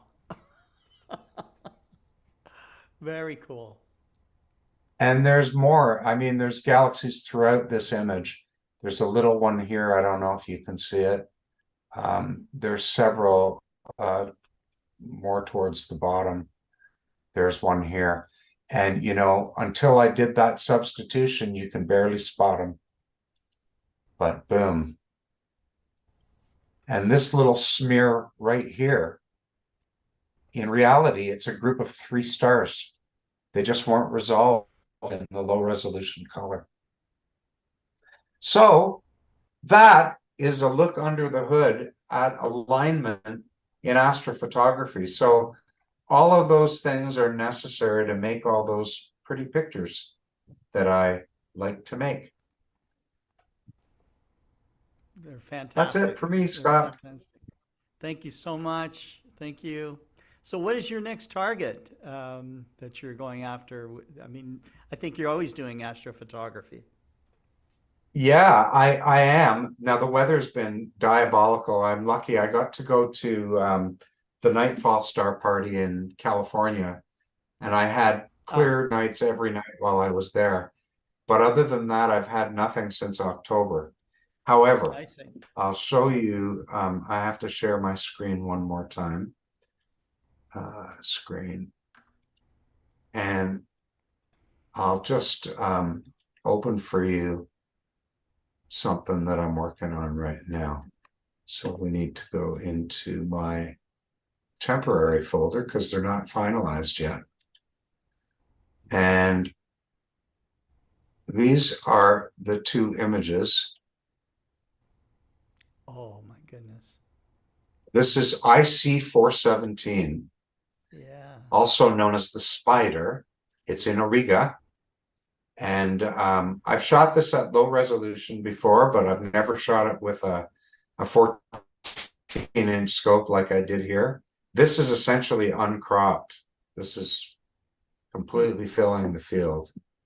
And you can see in the natural color image on the right, it's got these lovely blue nebulosity features that are like common throughout things in Auriga.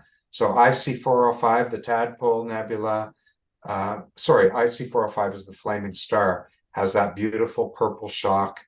And the Tadpole Nebula has some of these. IC417 has them. And then here on the left, this is a Hubble palette version. I'm not sure which one I like more. This one shows more of the stinger.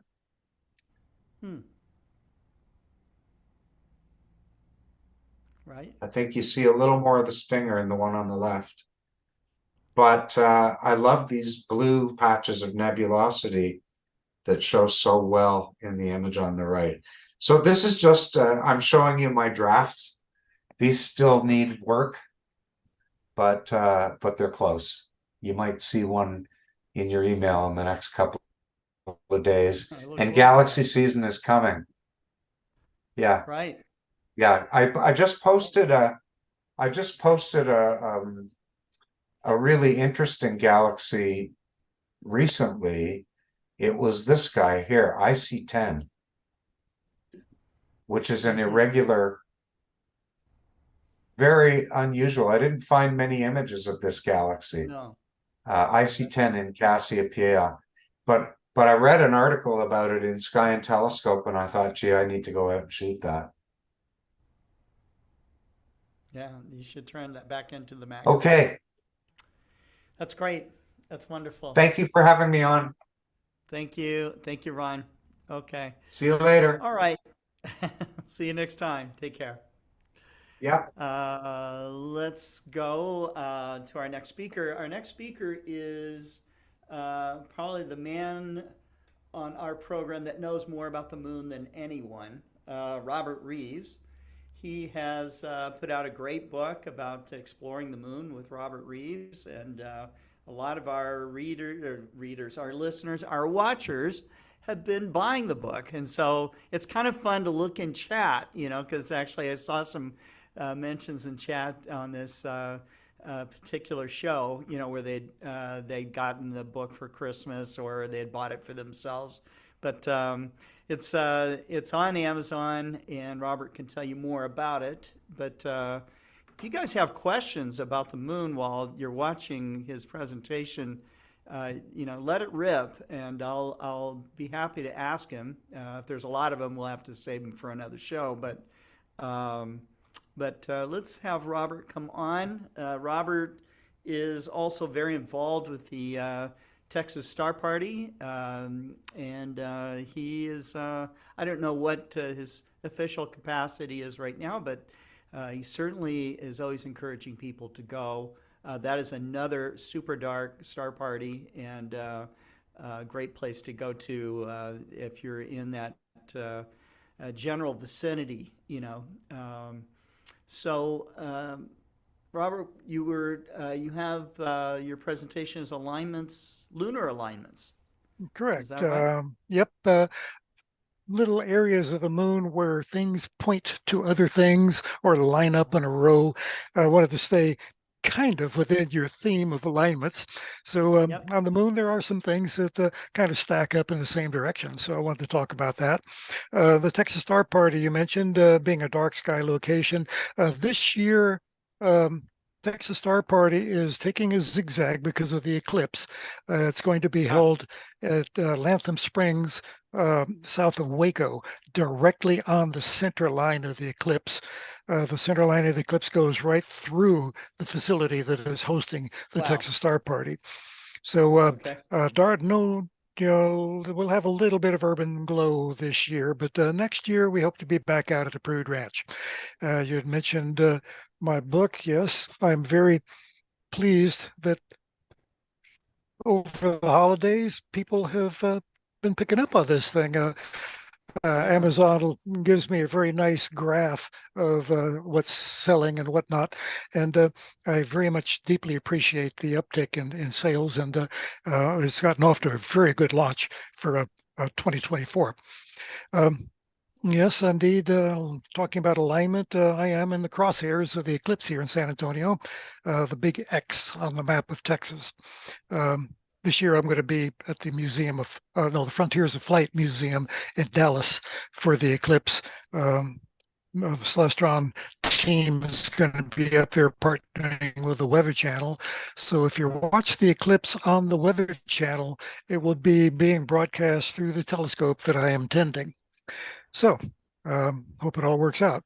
So let's go to screen share and pray that I can make everything work here.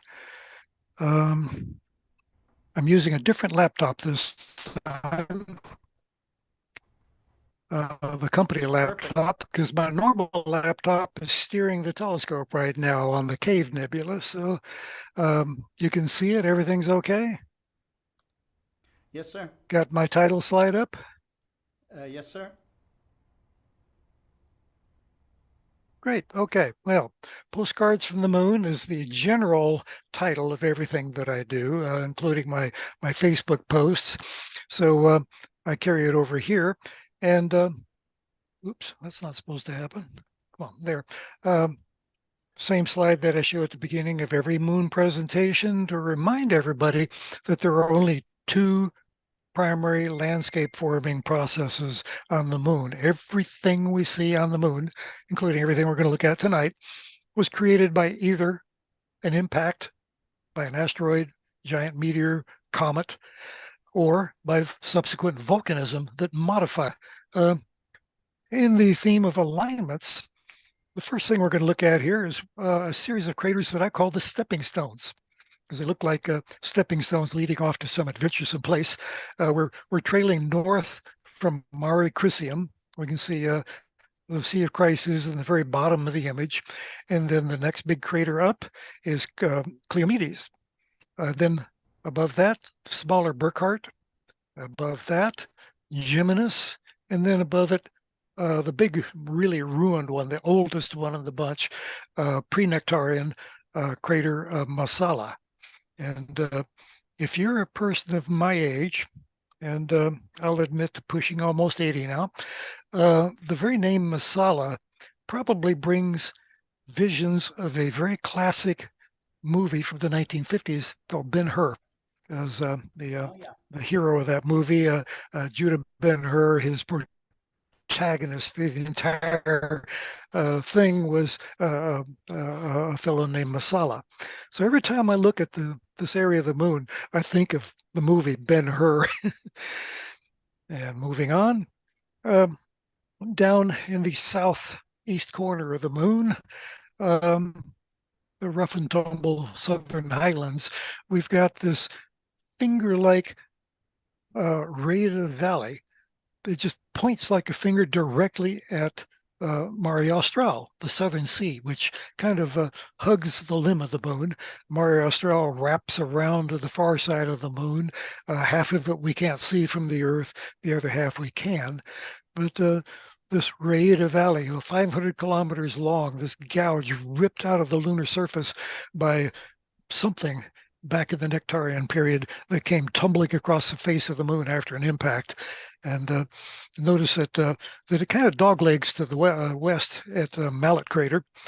And there's a train of thought that this may be two separate features. The upper part by Rada Crater, yes, the Rada Valley, but I'm in favor of calling the bottom half of it the Mallet Valley, because I believe they are two separate features. And again, showing how the Rada Valley points like a finger straight to Mare Austral. And then moving on to other things that line up, the Serpentine Ridge, this twisted, ropey wrinkle ridge on the eastern area of near the eastern shoreline of the Mare Serenitatis, the Sea of Serenity. This is actually a combination of two separate wrinkle ridges. The upper part is Dorsus Smirnov. The bottom part, where it kind of twists and almost goes hand in hand, is Dorsa Lister. Now combined, these two wrinkle ridges create the singular formation we call the Serpentine Ridge. It was named by Johannes Schroeder back in the early 19th century, and the name stuck. It's a popular name. It's not an official name. They're known as two different features, Dorsa Smirnov and Dorsa Lister, but we call it the Serpentine Ridge for an obvious reason. So two features on the moon that are aligned with each other and combine and form this rather beautiful wrinkle ridge. Now, it may be one of the longer features on the moon, being hundreds of kilometers long, but bear in mind that wrinkle ridges, they're rarely more than several hundred meters in elevation. So we only see these things at very low sun elevations. like here is just past sunrise. So even though it's only several hundred meters elevation, it does cast enough shadow that we can see it. Now, several days after this phase, it will vanish. No shadows. You won't be able to see it. So they're very elusive features. Another alignment, one of my favorite cluster of craters on the western shore of Mare Nectaris. Theophilus crater at the top, then Cyrillus crater, and then below that, Katharina. I'm being told my internet connection is unstable. I hope you're seeing me okay. Yeah, we still see you. Anyway, these three craters, oh good. Okay, they're all lined up basically in around the northwestern quadrant of Mare Nectaris. And what I like about them is they're a study in how craters degrade with age. Now, all three of these craters are about the same size, and they're about the same age. They're all over 3 billion years old.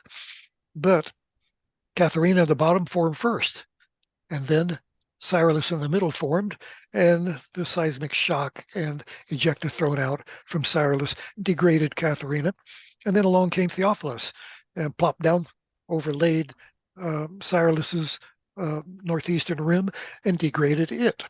So last man standing is always the freshest looking crater, because all the others around are going to be degraded by the seismic shock and the shower of debris thrown out by the last crater formed. And moving along to the same cluster, they really make a striking pair at sunrise. Just as sunrise is breaking across their rim, illuminating the far side, the interior of the crater is still in deep shadow. It's very dramatic, and it's a beautiful thing to watch. Moving on to the center of the moon, there's various types of volcanic rills on the moon. Some are formed by the splitting of the surface by a volcanic dike that pushed up from the core of the moon. Others are created by the collapse of land between parallel faults. Others are formed by volcanism, like the one in the middle. Now, in the very center of the moon, almost dead center, like a bullseye target, here on Mare Vaporum and the adjoining Sinus Medii, the middle bay. We have the Triesnecker rills on the right, kind of almost K-shaped in a way, just east of Triesnecker crater, and then up in the middle we've got Rima Hyginus, very volcanic. You can see these volcanic collapse pits dotting the interior of the gull wing form of Rima Hyginus. And right square in the middle of Hyginus, notice the 8-kilometer wide crater that's kind of a pivot between the two gull wings. That is the largest non-impact crater on the moon. It's a volcanic collapse pit. Then moving a little bit further to the east, Rima Aureodaeus almost looks like somebody excavated a highway cut for an interstate highway through the hills, almost very straight. The land collapsed between two parallel faults, so this is slumping of land in between these faults. And typically, this type of faults rills are very straight. Now, the curious thing, if my cursor shows, I believe these are all linked in some way. Notice this rill branching between Aureodaeus and Hyginus, and then move up. Oh, this picture almost can't see it, but there's also rills linking Hyginus with Triesnecker. So this entire area was fiercely volcanic. And although these are three separate features, there's enough volcanism, subsurface volcanism, that created links between them. And moving on a little bit further west, the triple alignment of Ptolemaios crater at the top, Alphonsus crater at the bottom, and our Zatchel at the in the middle, and our Zatchel at the bottom. And there's a dusting of other. You say something? I thought somebody called my name.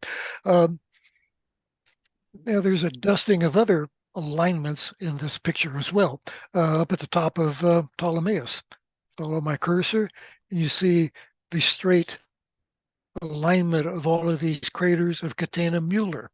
Catena is the Latin name that we give crater chains, all formed by the sequential impact of the same object that broke up. And also we notice these lengthy gouges ripped into the face of the moon, much like cat scratches. We can see them all the way across multiple areas here. These align with Mare Imbrium, the Sea of Rains.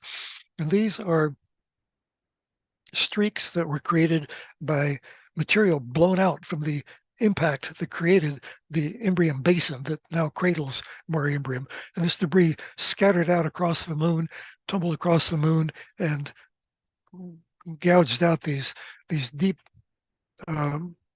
valleys, and like this one, Glidden Valley, another one here, another one here.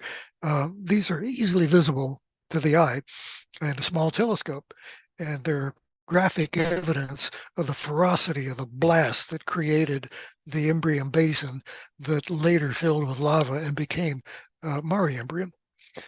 Moving on, the southern part of Mare Imbrium, the outer rim of the Imbrium basin is various mountain chains, and in this case, on the southeast corner, the Apennine Mountains form the rim of the Imbrium basin there. And I've always said if there is any reason at all for the Apennine Mountains to be placed on the moon, it was to point like a finger straight down to Eratosthenes and Copernicus craters. Very artistic arrangement. And moving on to the end, another alignment. Crater rays are the splash of material blasted out by a crater and draped off across the moon radially from the center of the explosion. Crater rays fade after about 1 billion years, so there's not very many of them left on the moon. Otherwise, the moon would be just a solid white homogeneous mass of ray on top of ray.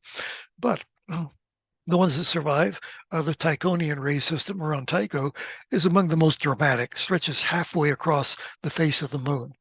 But there's also these curious parallel rays going up toward the northwest. These do not converge at the center of Tycho like you would expect from the middle of the explosion. They're parallel. And they're actually almost tangential to the rim of Tycho. So another strange alignment where these rays are parallel instead of diverging from the middle. And moving on to our last alignment, it's very curious. The two of the most elongated craters on the moon are in the same eyepiece field of view. Look down on the southwestern corner of the Southern Highlands, and you'll see at the bottom cigar-shaped Schiller, which spans almost 170 kilometers in length. Up above it, another very elongated peanut-shaped crater, Haensel. Now, Haensel is very easily explained. It is actually two overlapping circular round craters, and our slanted perspective from Earth makes it look a little bit more elliptical than it really is. But that's an easily explained double impact. Schiller, on the other hand, very unusual. It's a single impact. It's very unique. There are no other craters on the moon like it. And created apparently by the glancing impact of very low inclination of a rather large object billions of years ago. And I think it's very artistic that both of these extremely elongated craters are aligned in the same direction by sheer chance. So I conclude with my usual slide that there is much to love on the moon, and the moon is my playground, and I invite you to come out and play with me. So thanks a lot, Scott.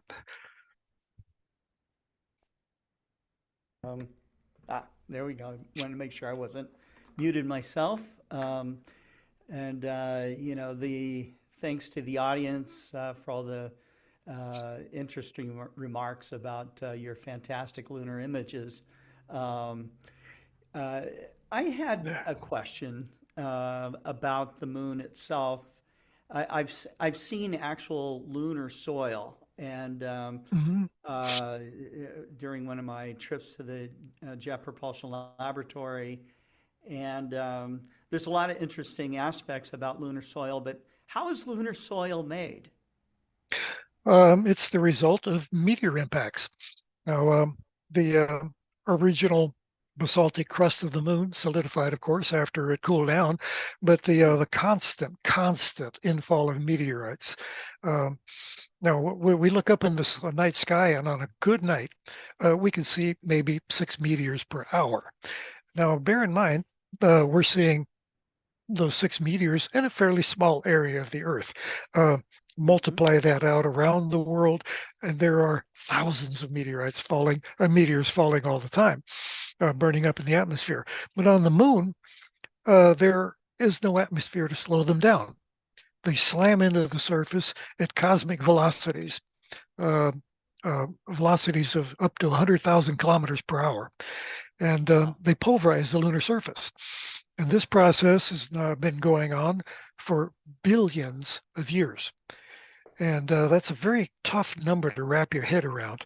But when you multiply this constant influx of micrometeors and large meteors over years, decades, centuries, millennia, billions of years, eventually these impacts grind the dust down into a fine powder. And we could see that when the astronauts, Apollo astronauts, were walking on the moon. They'd shuffle along and kind of skip, and you could see the dust puff up ahead of their boots when they kicked into the dust. Of course, there's no air on the moon, so it fell straight back down like beach sand, not suspended in the air, but it's actually very, very fine. Some of it almost like talcum powder. If that were on Earth, on the surface of the Earth, it would be drifting around in the air as we kick it. But on the moon, no atmosphere. So it just falls back down and is beaten up by more impacts. Now, to show how small these impacts go, a microscopic glass bead, volcanic glass bead, I think it was something like a fourth of a millimeter in diameter, was analyzed under a micron microscope, and it had a crater on it. Something that tiny was struck by yeah, something that tiny was struck by something even smaller and blasted a crater into it. So you multiply this process out by literally billions of years, pretty soon you've got a very dusty lunar surface. Wow, that's amazing. John Ray, watching on Facebook, he's asking, is there any evidence of current volcanic activity on the moon? There is evidence of recent volcanic activity in the form of within the last billion years. But as far as flowing lava on the moon, no.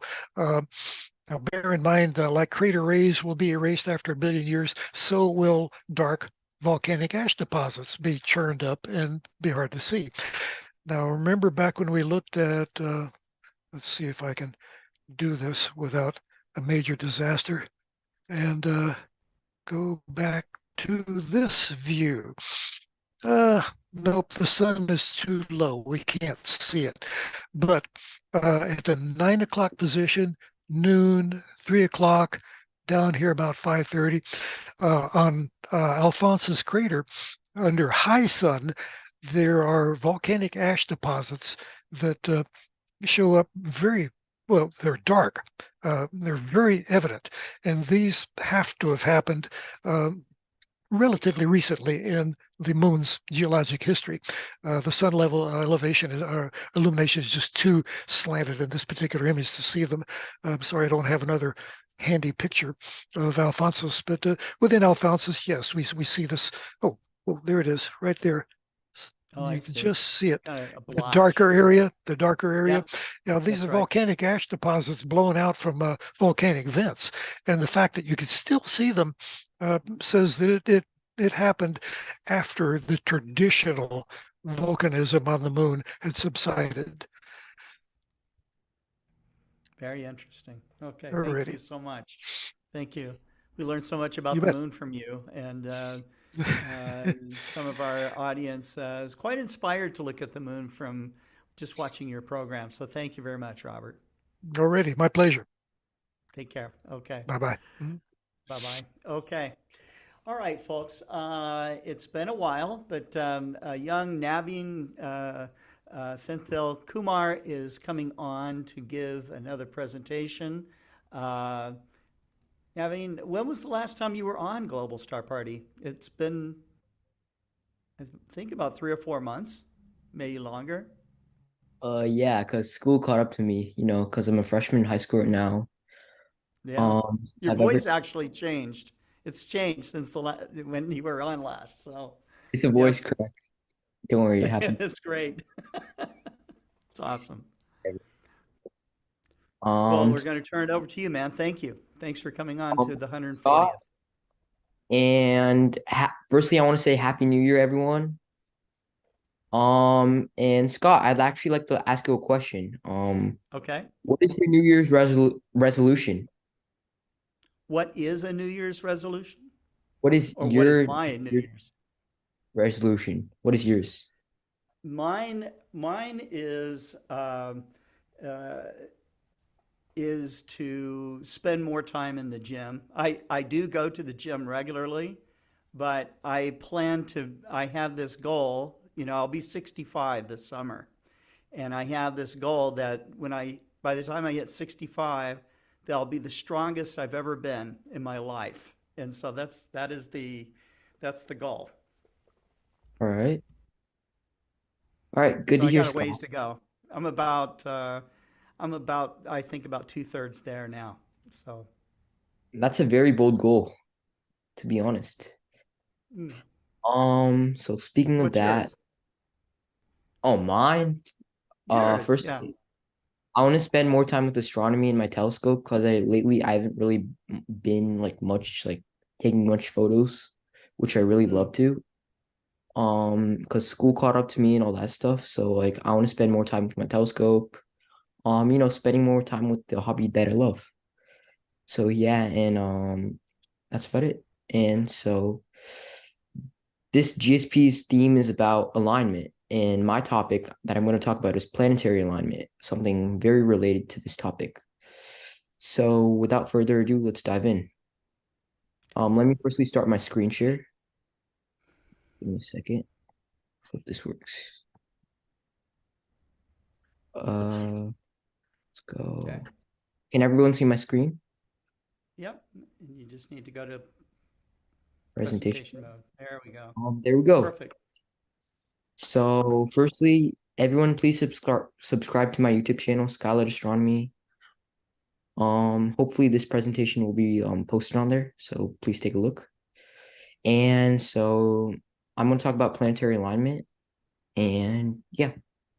So the first thing we need to know is what is planetary alignment? So currently, like whenever you look up at the night sky, like for example, like the planets dancing, it's like constant, like super constant, like a ballet, for example.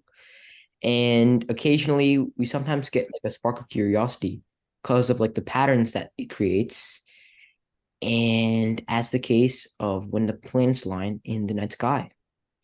And so to get like a background about this, for a lot of centuries, so like the sight of multiple planets appearing super close together in the night sky has fueled many sorts of myths, legends, prophecies, but like we really need to know what it means, astronomically speaking. So the question is, when the planets align, when can we expect to see the planets next?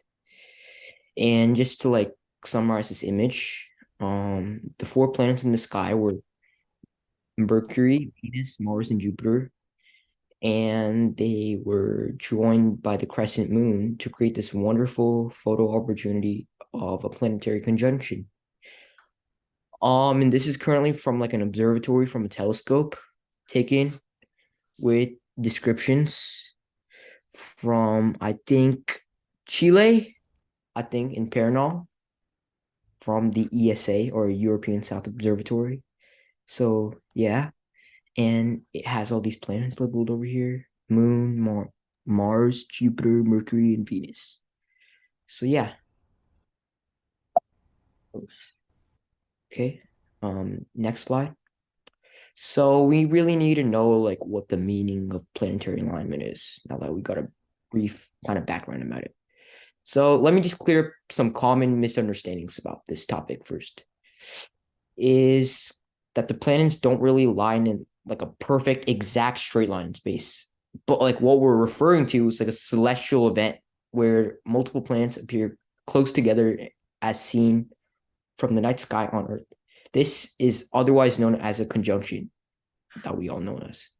The alignments that are visible to us are based on like our line of sight.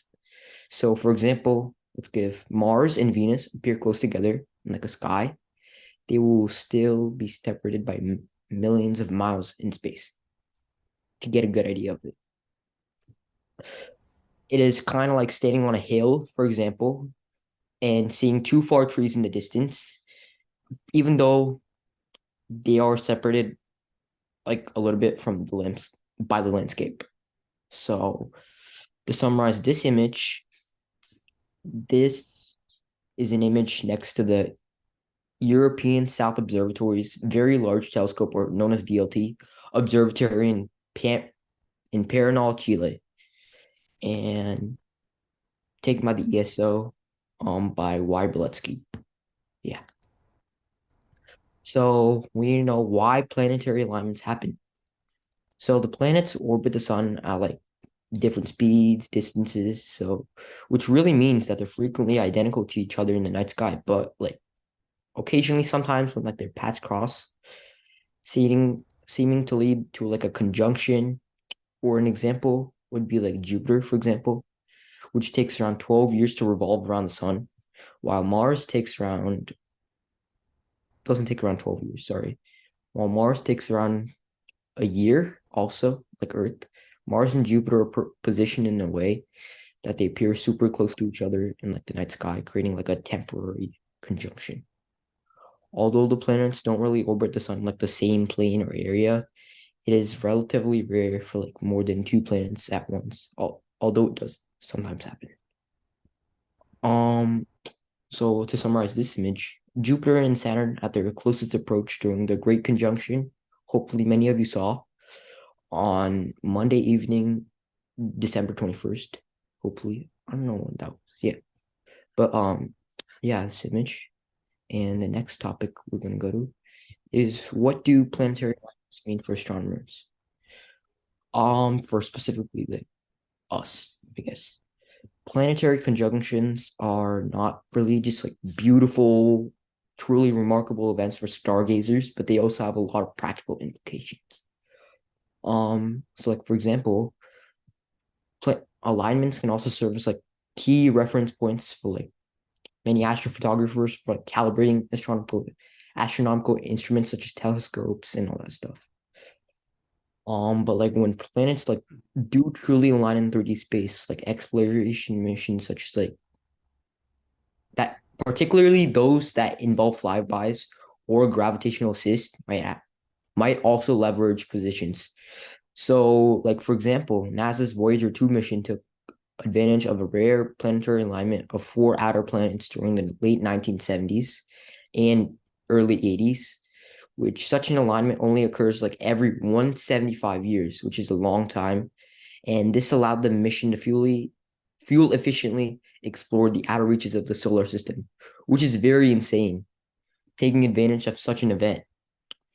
And this is just like an image from NASA saying the latest two full frame images of the dwarf planet outside, like, or near like our snow, like near the end of our solar system, like Pluto, and its largest moon were collected separately by the New Horizons spacecraft during its approach. And yeah, and like the next topic, like we need to know when the planets will actually align again.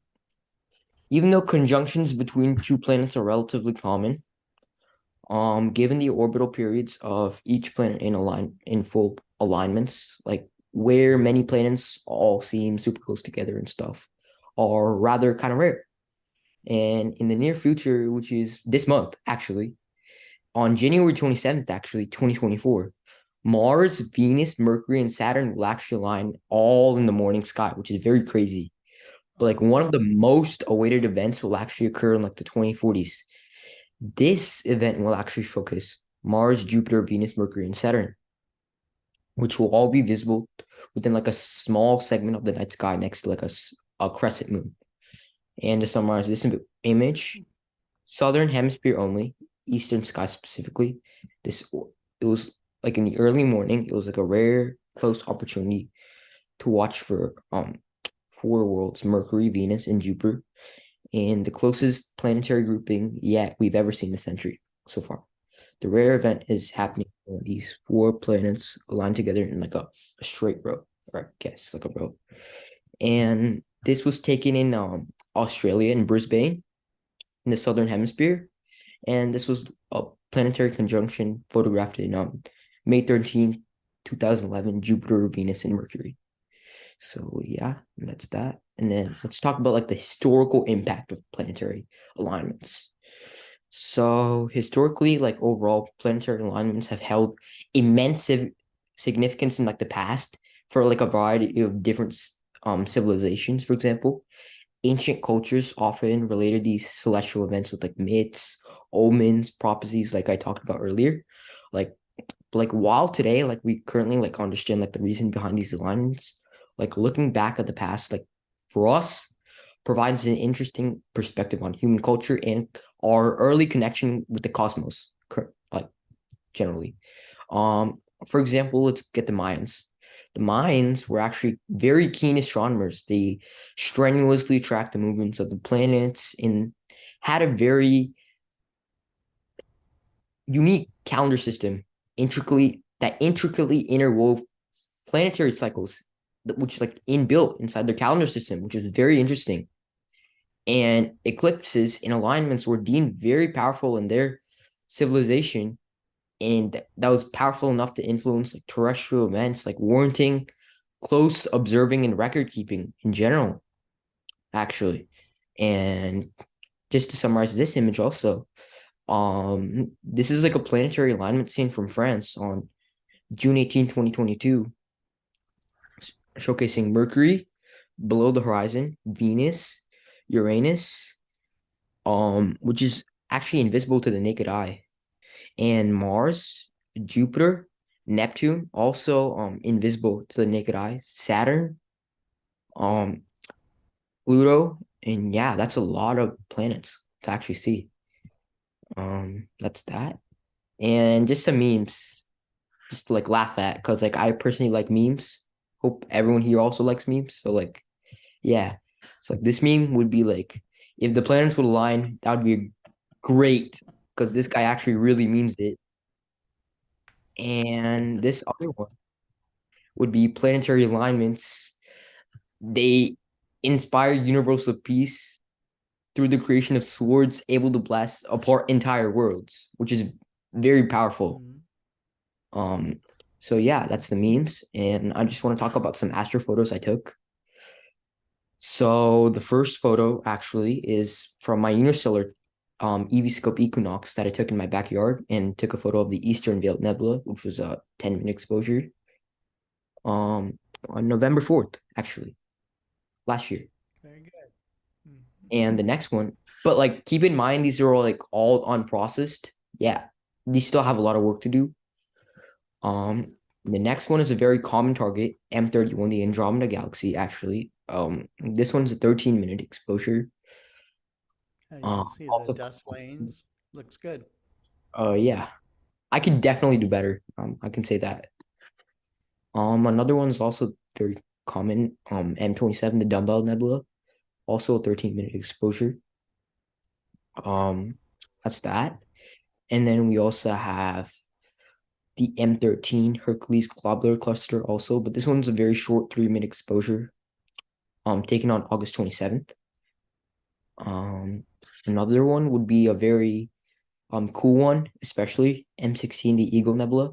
This is a longer exposure comparatively, 68 minutes. This is also on August 27th. You couldn't really see the pillars of creation, but like, yeah, this is what you can get for this exposure. And the next one is M8, the Lagoon Nebula. This is a very short 2-minute exposure, also taken on August 27th. And just some outreach photos. This is from like the eclipse, actually. This is like a shadow of a tree, which I took, was very cool. And this, you could see like some small crescent beams of light from the eclipse, actually. That's that. And it's very cool and interesting from like a tree in my front yard. And something related to outreach is some little kids from my neighborhood, actually, looking at the telescope that I set up in the front, looking at the eclipse through like the Explore Scientific telescope, actually. So yeah, thank you for having me on the show, and yeah, hopefully I can come on soon.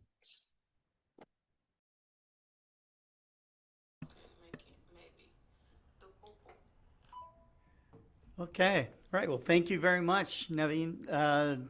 I think that your astrophotography, you should probably start learning some of the techniques from maybe Ron Breacher on PixInsight and really dig out some more data, because I think you'll be blown away by what you'll grab there. So it's fantastic.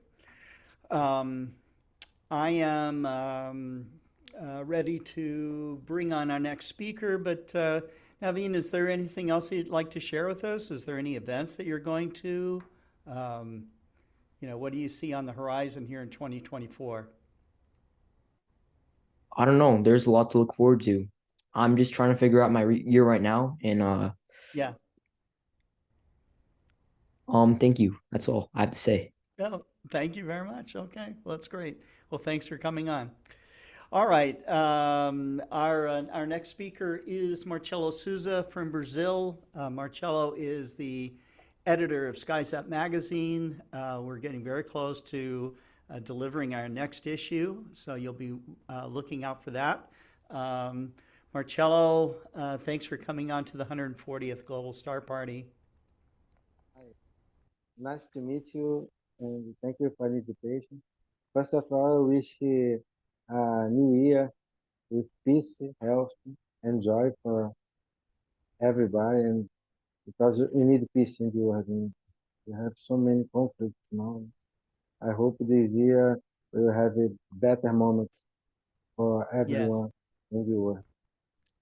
yes, It's quite, thank you. I sent to your email a short presentation in PowerPoint. Could you show the presentation? Because I am far from my seat now, because here is the period of holidays here in Brazil. Uh-huh. I'm traveling, but I'm Oh, not. did you send me a presentation? Yes, by email. I sent you earlier Okay, hold on for a moment. your email. I- Because it's something that is changing for us here now, is that the traditional activities that we realize in public places now are changing because of the technology that you have available for us. Then I will show some pictures about showing what is changing for us. And I think that I don't know what will happen in the future. How will be the outreach activities. Because we have so many new technologies available that the traditional moment, I don't know if in the near future we have people motivated to look in the eyepieces in telescopes. I I will continue organizing activities, traditional activities, but you had the opportunity to use new technology that is not expensive and it changed many things. Did you receive it, Stan? I did get the link, but let me see if I can get, it's a Google Doc. Sometimes I have problems, but I don't have a problem this time, so I've got it. Okay. And let's see. I'll share my screen so you can talk Thank you over very the much. screen. Thank you. Okay. And I Because haven't used this. I can't Go ahead. share here.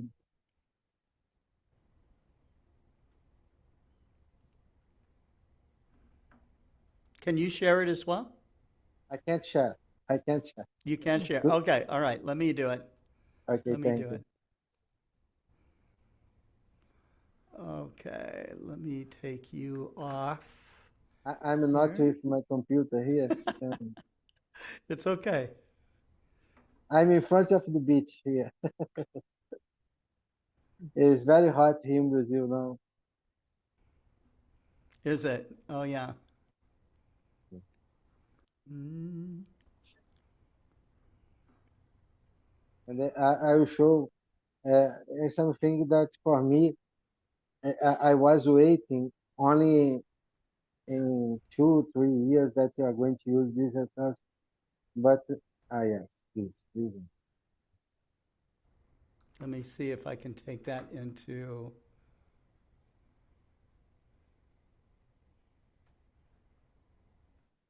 It's not okay.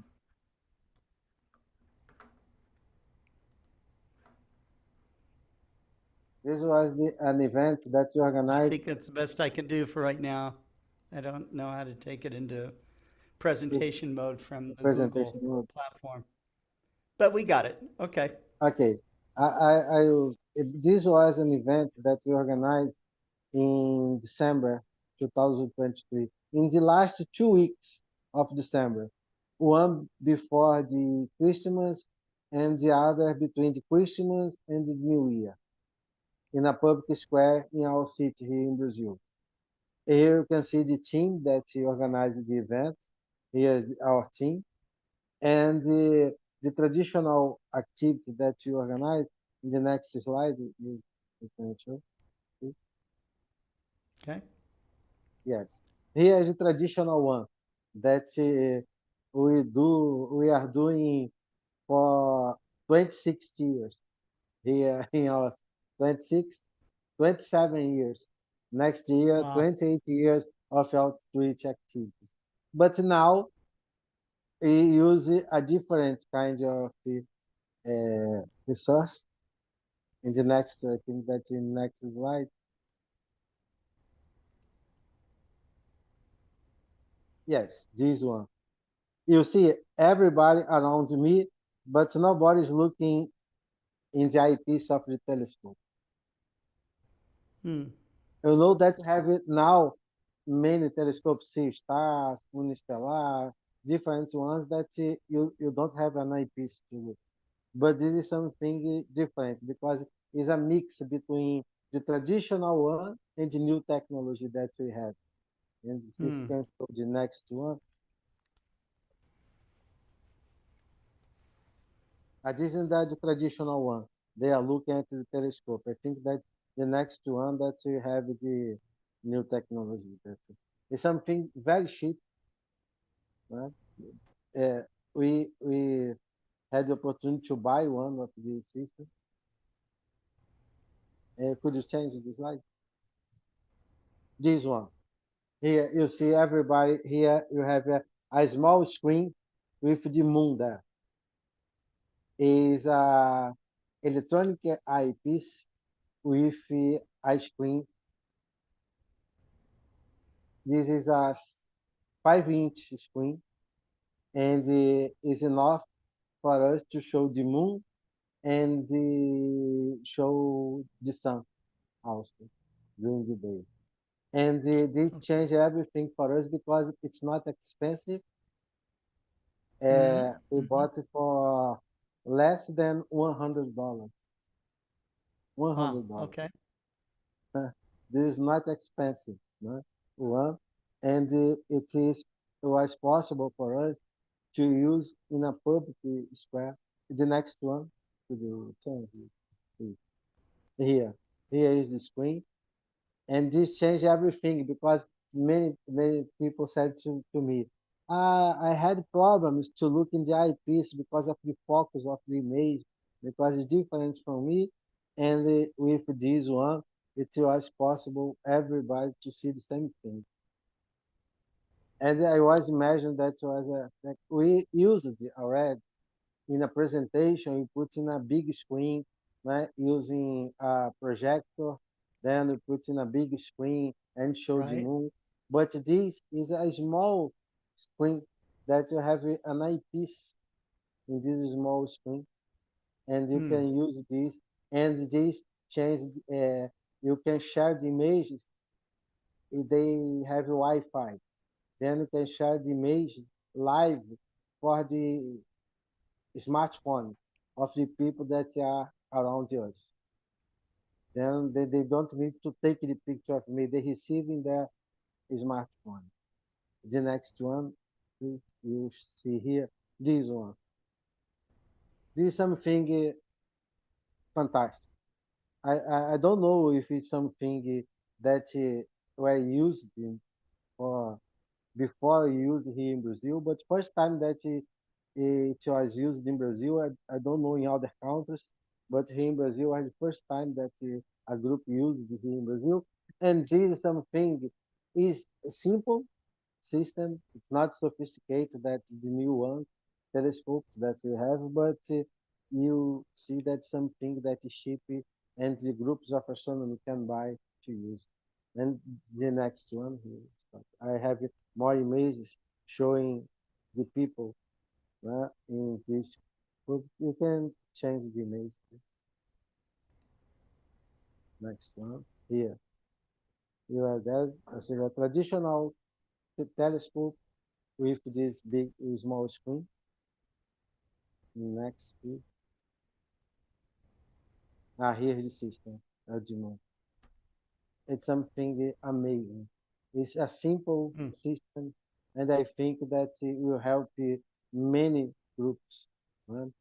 Because now the new telescopes are very expensive for us to buy these new telescopes, digital telescopes. And this kind of system you can use in Code Square. And we have more two images here of this event. You can change for here, smart here, and we have one more. Then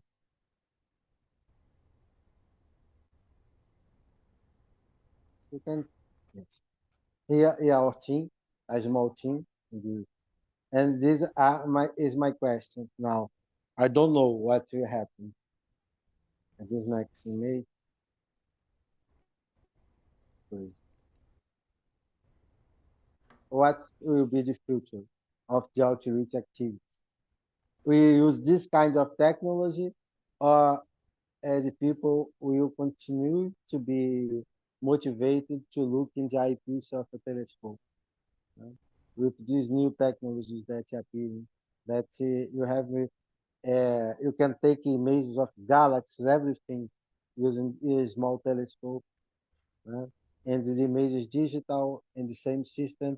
You can see in your smartphone or can project on a big screen. Another example is the next one. This was an event that we participate also in the beginning of December. I already showed it here. You could show the next one. Is here. We were in a school and we had the opportunity to use in real time a telescope with a diameter of 2 meters in Hawaii Wow. to Mm-hmm. take images in the Falks project. And all the students here in the next image,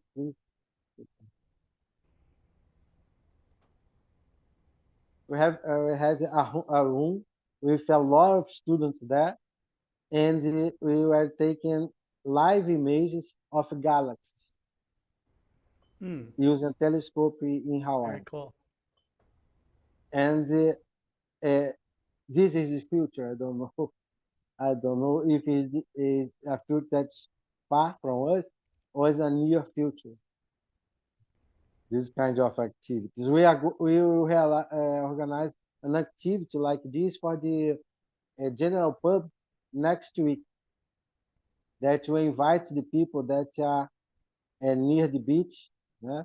In a city near the beach here in summer, and we invite the people to go to a special place to see the images live from a telescope in Hawaii. Yeah, Then yeah. I don't See, know Marcello, what that used to be just for the elite. That was only for, 20 years ago, that was only for the elite researcher, that they yes, could be in their office or be at their university and operate a telescope in Hawaii. Okay. Now almost anyone can do it, and your students are able to do it. And some of these programs you have to pay for, but a lot of the programs are free or very low cost, so it is absolutely possible. And even amateur astronomers can share their telescopes and views from their telescopes all over the world. It's been done on Global Star Party, so. hey, something that I don't know what will happen. Because in the next image, I show one of the image that we took. Could you change the slides? Here is room, and the next one Yep. have a galaxy here. Oh, wow. So that's the image that you guys were getting. Yes, live. We took 7 images of galaxy. We have 30 Incredible. minutes. We had 30 minutes to use the telescope. Wow. 30 minutes. 30 minutes. It's something that Incredible. for me 3 years ago I didn't imagine that was possible. Right. Then things are Amazing. changing very fast in astronomy. I Yes, they thought are. that I read that a company now launched, I think that Celestron launched a telescope like the Unistellar, and you have the sea stars, the Chinese one. Then it's Yeah. changing very quickly, and it's very Yes. expensive now. I think that I don't know, in a few months or a few years, I can buy one of them. I don't Of know course. if we continue to organize activities, people looking at in an eyepiece in telescope. Hmm. This is my doubts now. What will be the future of the activity of outreach, astronomy outreach activity? I made have images here. What we did in the same day in this school. After this, we invite the students to go outside. And the next image, please. We show them the sun. Use a traditional system that we did for so many years. If you can change the image here, please, for the next image. Here. And I asked the students what they prefer. If to look the image inside a room or to go outside to look to the sky. And they yet don't know what to answer because it's something new for them. Then they really don't know what's happening. Because we know what's happening, but they don't know. The students, they don't know yet the influence of technology for them. And in the last Time will tell. here, I put the 2 experience that I had in December together. The first one was in this small system for moon and sun in a screen, in a public square, and the other one using these real time in real time telescopes in Hawaii. And now I compare with the traditional one that we did in the same places. And what will be the future? I don't know of how to reach. You know? I don't know because what we know that we are going to try to get more these one small ones to use to look at the moon because the people love it. Many of them said because we don't know the focus for each person that look at the telescope. And this was a problem that you ever had. We imagine that everybody see the same thing that we see, but this is not what happened. And with this small screen, we know what everybody see the same thing. See the moon as we see. I don't know, Scott. I think our future in astronomy outreach activities. No? I'm shocked because the first time that I saw this camera was in November, the small one. I don't know if they used it before, but I saw the cheap one screen with an eyepiece only in November 2023. I don't know if it's an old system, I don't know, but something new for us. And this is my doubts. I don't know what will happen in our future of the outreach activities now. But I'm happy One thing that we can use these technologies. yes, one thing that has stayed the same is the interest in astronomy. You can see that many people are still, the students are interested in exploring the universe in all different kinds of ways. So that will continue, I believe. Thank you very much for the Thank you, opportunity. This Marcello. is what Thank you for I would like taking time to show on today. your.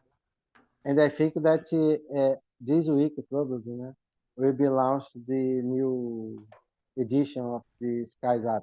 If not this week, Yes. it's very soon. Very soon that will be Very launched. soon. That's right. Yeah, the articles are all together now, and so we're just getting the final production done. Thank you And I very have an much. article too that I have to finish. So, but I will be finished very soon too. So thank you so much. for the Thank you, Marcello. Thank opportunity. you. You're on vacation right now, right? Yes, yes. I'm Yeah. near the Okay. beach for with my family for some days here. Oh, well, Next week I will be send back. our regards to your family and tell them Thank you. thank you for letting you participate on Global My Star pleasure. Party. My Okay. pleasure. Thank you very much. Thank you so much. Thanks. Okay. All right. So our next speaker is Adrian Bradley, and Adrian is joining up with us after.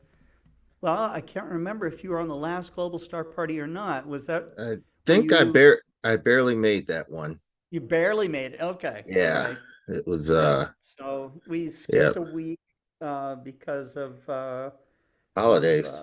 holidays and all the rest of it. But we're back, and it's good to have you back on, Adrian. So Yeah, it's good to be here. cool moon image behind you. Yeah, Very this is dramatic looking. Yep, the if I move out of the way, every once in a while I'll hold my picture at the camera and I'll get some pretty good detail of the moon.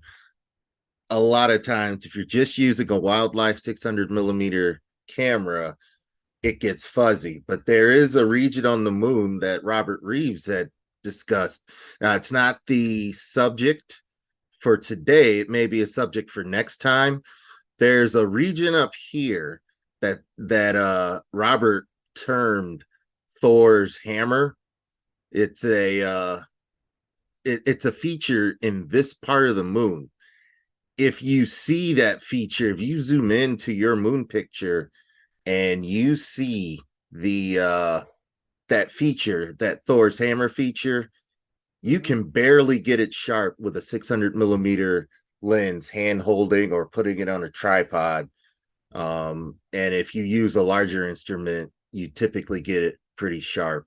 But if you take a if you just miss it, that feature just becomes a blob. So I use that as a way to tell if I've got a sharp moon photo or not. Yeah, and maybe I'll go through that in another global star party. That's so my brief presentation for today. I'm just going to share my screen. And so I caught Naven's presentation. Yes. And wonderful presentation on alignments. And so what I had to do was show a picture of my own, a picture I took of an alignment. Oh, wow. Look at that. From June 21st, 2022. Now, the Pluto is off and over here, but as you can see, we're maybe we're maybe an hour before sunrise here, or maybe less. I think we're approaching civil dawn, and these planets faded fast. I did highlight them. I brightened them just a little, and Mercury, I would not be surprised. Yeah, if Mercury, there it goes, barely visible. I couldn't pick it up in binoculars. I had to look for this dot, and then I brightened it a little bit in the when I processed it and put all the words in, and I tried to lay in the moon the way that looked. To see Pluto, you would have to come, this is maybe an hour before, maybe a couple hours before, because that's the moon rising. I didn't get much feature in it, but the alignment was still there. You still had Saturn roughly here. Jupiter is over here by the moon. So I would say this, and I believe this is actually the star Fomolo, Saturn, and then you have the moon, and Jupiter's yet to be visible here. But this was moonrise. Milky Way was still visible. This panorama was going on. So, with our theme of alignment, every once in a while, we'll get it on the news that there's an alignment of the planets. There's an alignment that, you definitely want to catch. But the times can be prohibitive. You may have to get up. Like, this was a 5 o'clock in the morning shot, and I was there all night.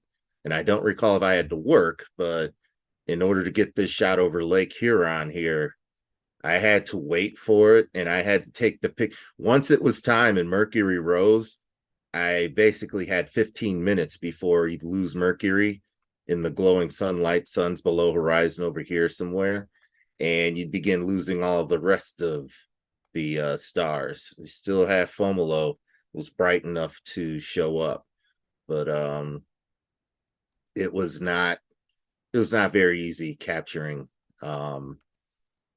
You can take pictures, but the actual getting yourself to the location and having a sky to image in becomes the issue. And so aligning yourself to be able to get out and get images like this is what my real focus was going to be on, aligning yourself with starry skies especially if you live in a state that is cloudy most of the time. So we'll jump to the final image.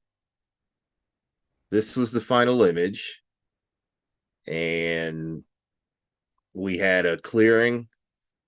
The sky showed up. I didn't bring my normal camera that I usually use to image. I brought the daytime camera to pick up essentially what I'll call as I saw it, night sky photo.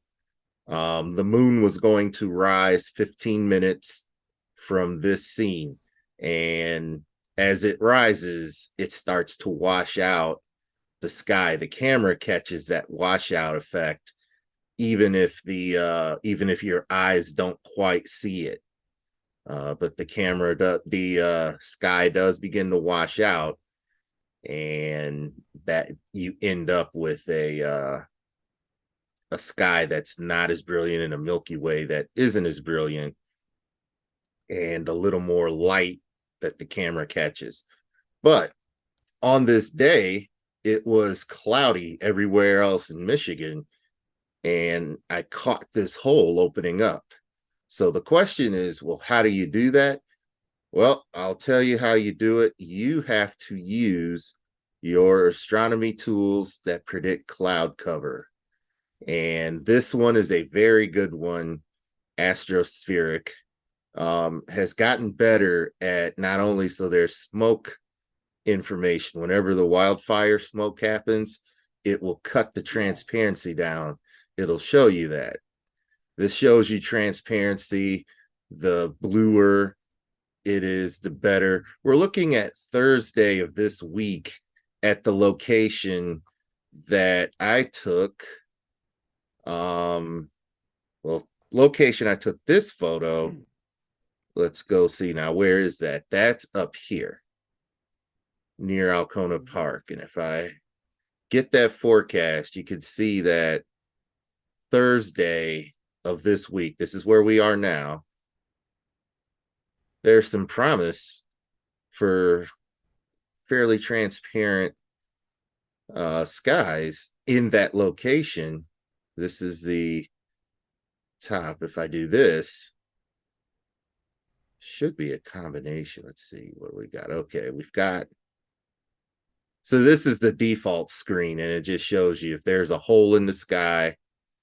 You can see it here. You can see in Wisconsin where David Eicher lives. I think over here you see it's it's cloudy, but over in Green Bay it's clear.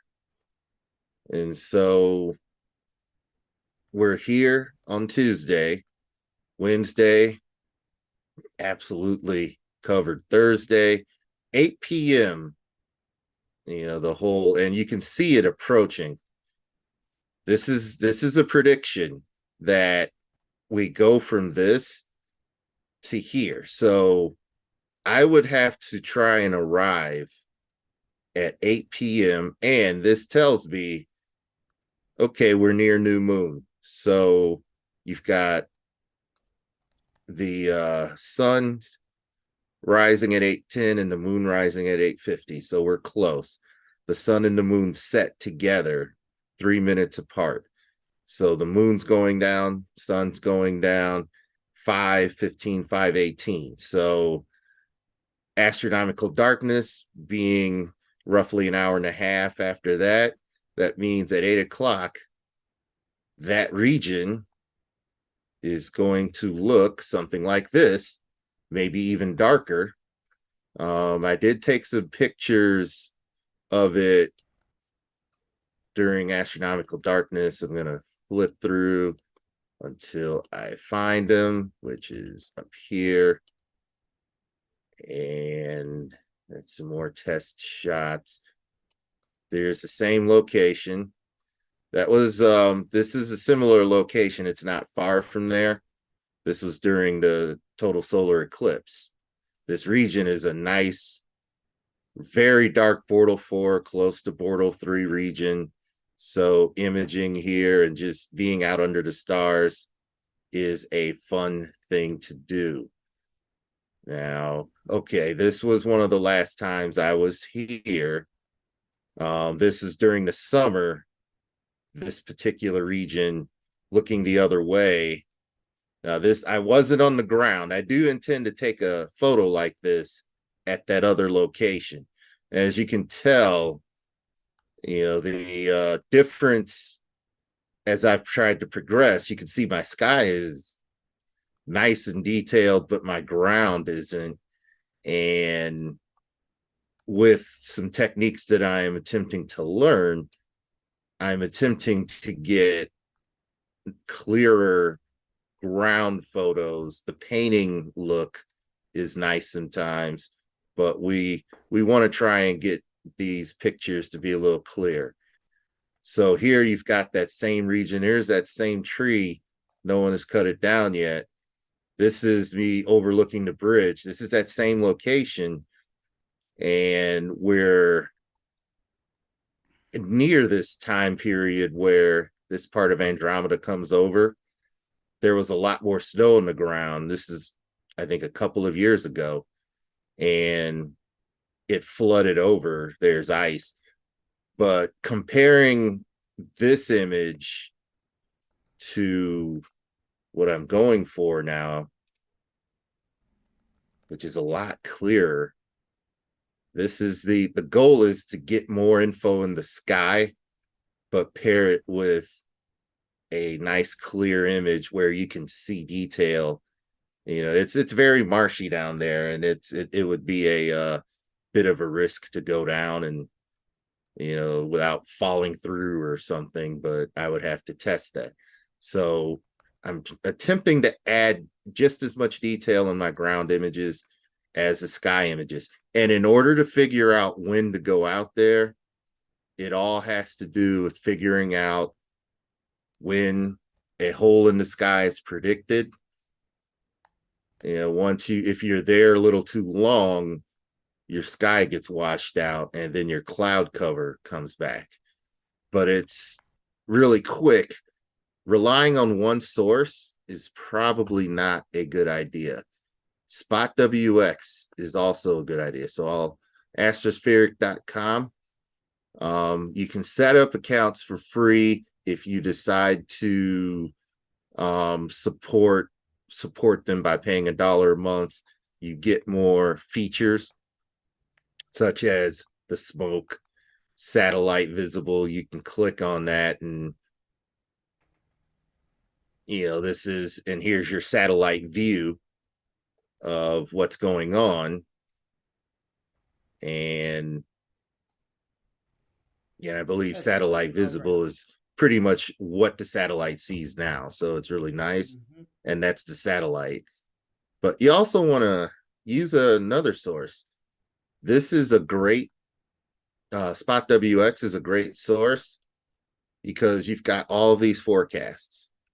So you've got some that come in from Canada and then some that originate here in the States. And a good idea is to combine both. Look at the times they were taken. So this one was a 2-day forecast taken in the morning. And then this RDPS, which is one of the ones that Astrospheric uses, taken at 1 p.m. So it'd be a good forecast to look at. We'll click on it right quick. So you say, how does this relate to alignment? Well, we're aligning ourselves with good weather and clear skies and clouds, and we're seeking to get out there and take advantage when there's a clearing. Now, notice that this forecast, Thursday, January 11th, does not look very good. You know, here we've got 39% cloud cover. It's still daytime. 8 p.m., which is when the plans were to go out, it predicts in this county that there will be 89% cloud cover. So no, that doesn't match what we were supposedly seeing here. So that means you're taking more of a risk by going out because forecasts aren't lining up. Let's look at the NAM 3.5-day forecast. And what do they say? Precipitation and clouds. They get out to 8 p.m. and they're saying there's 100% cloud cover, 98. They're saying the whole thing will be covered up. So these predictions do update by the day, but 2 days out, they begin to stabilize. We're here. We have Wednesday. So if things change, then Thursday, then this may change as well. Usually by the time we get to a couple of days within, those forecasts stabilize, and whatever is predicted for the following day on Wednesday, usually won't say comes true, because I've had times where it either wasn't supposed to come true and it did, or it did come true, or the forecast did come true and I doubted it, or I went out there to take a photo and the sky disappeared. A good example of that, and before we close down the this is the 140th Global Star Party, right, Scott? That's right. Yes, it Yep. is. So before we close down number 140, I'll talk about these two images. So here's that. This is that same Cygnus region, and this time I did use my I'll call it the astro camera. Within 30 seconds, you see this haze here and these clouds. Within 30 seconds of me taking that image, those clouds overtook this part of the sky. Oh, wow. Yeah, it happened fast. I did a 4-minute exposure of this region, which I believe this to be a lot of HA happening around Orion, along this beach. Clouds stayed away long enough for a 4-minute exposure so that I could capture some features like Barnard's Loop here, Lambda Orionis. If you look real close, there's the rosette. There's something here. This, I don't know that this would be where the monkey head is. I know the monkey head isn't far there. Your favorite winter targets for all you astrophotographers out there are all in here, miniaturized. There's barely a tuft of HA. This is a very favorite target among you deep sky objects. There is M44, the beehive. And if you don't believe me, let's see if we can zoom in. There's that triangle of the beehive. A lot of those stars won't be visible. Oh, yeah. There's a rose. You can see the shape of the rosette now, right here. There's Barnard's Loop. You can even see the a bit of Horsehead a little bit. Yeah, you can see a little bit of that. Anyways, the flame up there. Yep, right here. There's the flame kind of sticking out of Alnitak, where the other horse head is. It's probably a little too small. You've got the Orion Nebula blown out here. You've got a little bit of nebulosity where the Running Man is, but you need a closer image to, a lot more. And one thing that always eludes me, there's this region right here, which I do believe belongs to the Witch Head, but it's not very well defined. Whenever I take this image, you can see some of that here, but it's never as defined as I would like it. And that could just be me needing to find this, where this shape, this subtle shape is, and darken it or, process it a little more. But even in low Bortle 4 skies, which are that the scale goes up to about 21.0 on an SQM meter, you can still get this. But I was there for roughly 15 minutes and the sky was cloudy. And I knew that was coming because it told, by the time I got there, which was this area over here,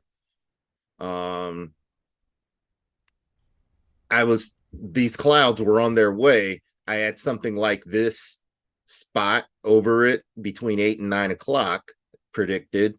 And then the predictions were that in some cases it would be cloudy, but where you see this bright dash here, that's because one of the sources says, oh no, it's going to be fully clouded over. The forecast was very much like this, but for Albert Sleeper. So what happens is you end up getting lucky enough to see the night sky, try and observe. I was able to observe M33 in binoculars just before the cloud haze came over. And this is Lake Erie. For those of you in Canada, there's the same scene, but over a different country. So travel and use your, if you want to align yourself with clear skies so that you can view an image if you're on the road, you're traveling and you're doing, what we term landscape astrophotography, nightscapes, and looking for clear, dark skies, which is always my theme of my talks. You have to use these tools, and then you have to be prepared to go. A lot of aurora hunters do things like this, and this KP number here, they even include this KP forecast for those. When this gets up to KP5 in Michigan, aurora starts to become visible on the horizon. And then you have to look at some other, like space weather, spaceweather.com, combine some of the other magnetometer readings, and then go out and see if you can get some aurora. Or just be like me and be lucky and happen to want to go image and happen to be there when a X1 or X2 class storm, and they're coming, you'll get your shot. If you're working a wedding and there's aurora, have your camera ready, because you may be able to get an amazing shot of a newlywed couple with aurora going behind it. Of course, it had died down. Oh, that's cool. Yeah, they still tell me it's one of their favorite images. Sure. I can definitely see why. This is Mizar from the Big Dipper, which made you can hardly see it, but the plow, for those of you in Great Britain or the UK, I think it properly called, the plow is right here, or Ochek is known in in the certain regions in Canada where the indigenous Ochek? people, I think it's Ochek. The this constellation represents and Kareem is not here to help correct me, but Ochek is summoned to go get summer. And by the time he goes and gets summer, he's high in the air, and summer's here. But by the time he grabs summer, there's something to do with his death. It's like he falls to his death. And so when the Dipper scrapes, the Ursa Major scrapes low on the horizon, that's Ochek died, buried in the ground. The scene repeats, of course, because the north goes, rotates polar circles. So the scene repeats as summer fades. This whole scene just starts over. Ochek rises on the side where you have Cassiopeia and goes up, reaches out to go get summer. We see Antares return. We see the center of the Milky Way galaxy in the northern hemisphere return. It was an indigenous description of the events going on in the night sky, and and repeat it, basically explaining the motion of the stars through stories and tales. And the meteors here, interesting touch to this final scene. There was more. I don't know very many wedding shots, where you have an aurora in them. So that's very cool. Right. Oh, and I teased the whole this region right here. Mm-hmm. This little, and I'm looking for, it's one of these two little dots. The clearer a moon shot, the more this little region is prominent. And like I said, I'll hold on to that for next time, because I know I've got a couple of those images of the moon in here. Moon detail is tough, so that's also a work in progress. Moon and sky, and I've seen some folks who do a very good job of it. So this point, Scott, I will go ahead and stop sharing, and we can bring thank you. Yep, we can bring the 140th Global Star Party to a close. Always a pleasure Right. to image or to present and bring things down. It's always a pleasure knowing that there are a lot of you out there sharing your own stories of how you image the night sky, be if you do Milky Way photography, sharing your thoughts, sharing things that you've done and ideas. And that's what it's all about. All of us have a particular way that we like to see the night sky, and we've got reasons we do it. Mine, I use the images to set up for the next ones. I use them for outreach, and every once in a while I'll capture an image like that planetary alignment. I'll capture it as a challenge to see if I can do it. And when everything turns out well, then it's a good time indeed, Scott. That's right. That's right. Well, great. Well, thank you so much. We want to thank our audience for tuning in to Global Star Party. If you're watching it live, thank you very, very much. If you're watching in rerun, of course, I often watch things after they've been broadcast too, but there's a few things I like to see live, and Global Star Party is a good one to do that in, because you can exchange your views and thoughts and questions with other people in the chat or with us. And but on any account, we will be back with the next 141st Global Star Party. So look for that one. And until that time, keep looking up. And any closing comment there, Adrian? Yes, Astronomical League, that they tell you when and where Alcon would be. I'll reiterate, there's going to be in Kansas, and that's right. Actually, I think it's. Going? I'm looking at that. I have to get my pennies together, but I do want to go. I have a lot of places I want to go, so I have to. I got to balance some things and make some choices. We're going to go to the library that's down there. So that's this is where David Levy's diaries and stuff. I've seen those in person. Of course, I've known him for a very long time and watched him filling in observations in his observing books and stuff like that. But to go and see the other famous astronomers, like Copernicus and Isaac Newton, and actually see their writings and stuff, I think that would be just so cool. So we will be doing that with the Astronomical League's Alcon event this year. So that'll be my first time. So that sounds interesting. So yeah, I may be able to if I get my family to come there and say, hey, this is when our family reunion should be. And it's down in Kansas City. So they've got an incredible mall that's there. It's, I think, one of the oldest malls in the country, and it's an outdoor mall. It's beautiful.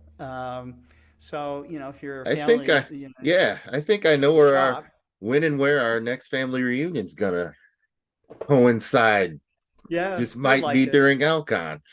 That's right. So that's I'm scheming on that, and we're gonna Kansas City Blues. They got Kansas City barbecue. That would absolutely work for me, and I'm sure it's within a pretty good driving distance. I'll have to check the map. A little bit. That's true. Yeah, that just might happen. Thank you for reminding me of that, Scott. Thanks, Adrian. All right. Okay. We will close 140th Global Star Party. Thank you very much. And until next time, take care.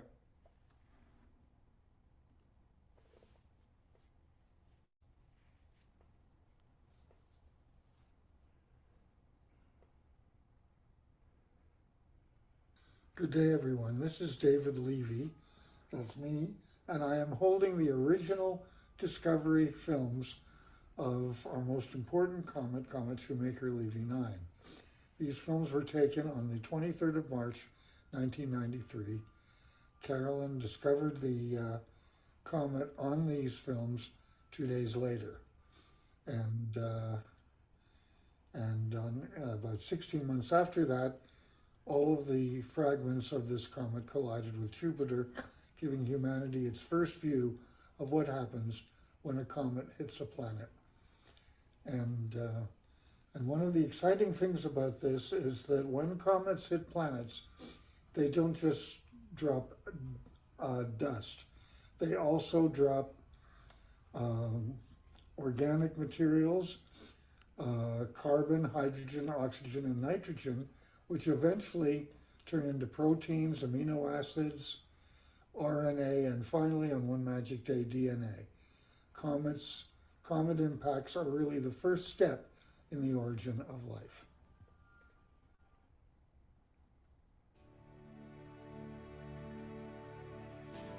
I'd like to invite all of you to come to the next Global Star Party. They are run by Scott Roberts of Explore Scientific and me. We co-host this program, and it's usually done on Tuesdays, and usually at 6 o'clock or so Central Time. And so I hope to see you all there. My name is David Levy, and I hope to see you all at the very next Global Star Party. Thank you.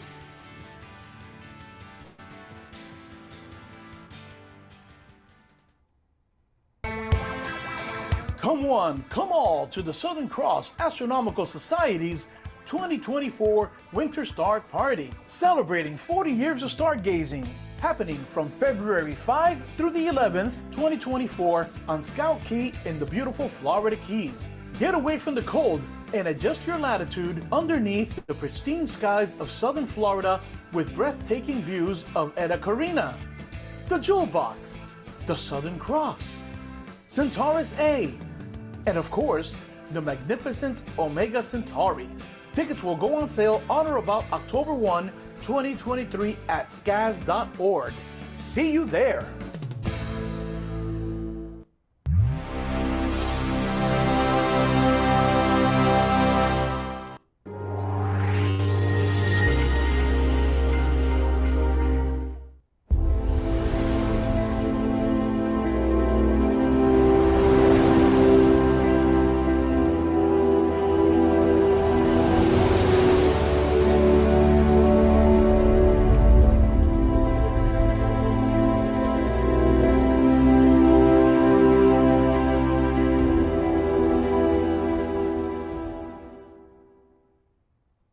Are your eclipse glasses safe for looking at the sun?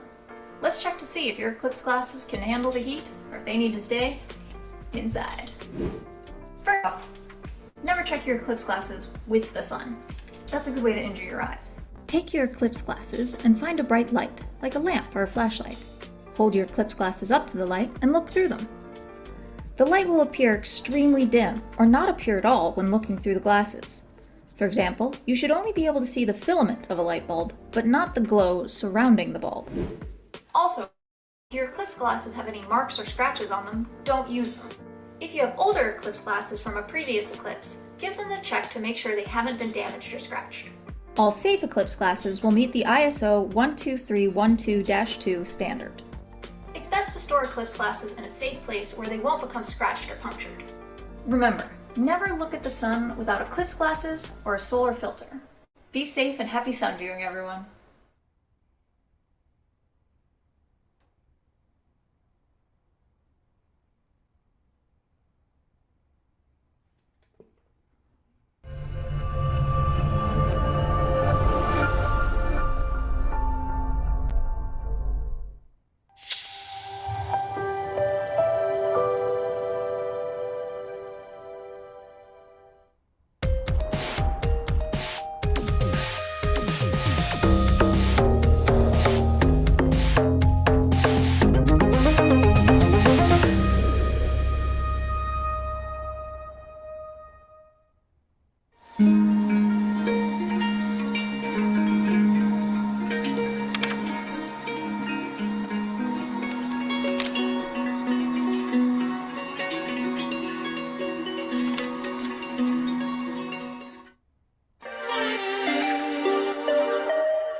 Targus is on a mission to create smart, sustainable accessories to empower you to do more by using less. Sustainability shouldn't be a barrier to tech. It should be seamlessly integrated with how we work, play, and live. That's why we're on a journey to create a suite of tech accessories where smart design and sustainability are inextricably linked. We're doing more, designing smarter, dreaming bigger, and using less. Introducing the EcoSmart range of bags and accessories, a collection of products that not only puts the planet and people first by using a host of eco-friendly innovations and materials, but enables you to do more with your device while protecting and empowering your future. It's our planet, your future. Together with Targus, you've got this.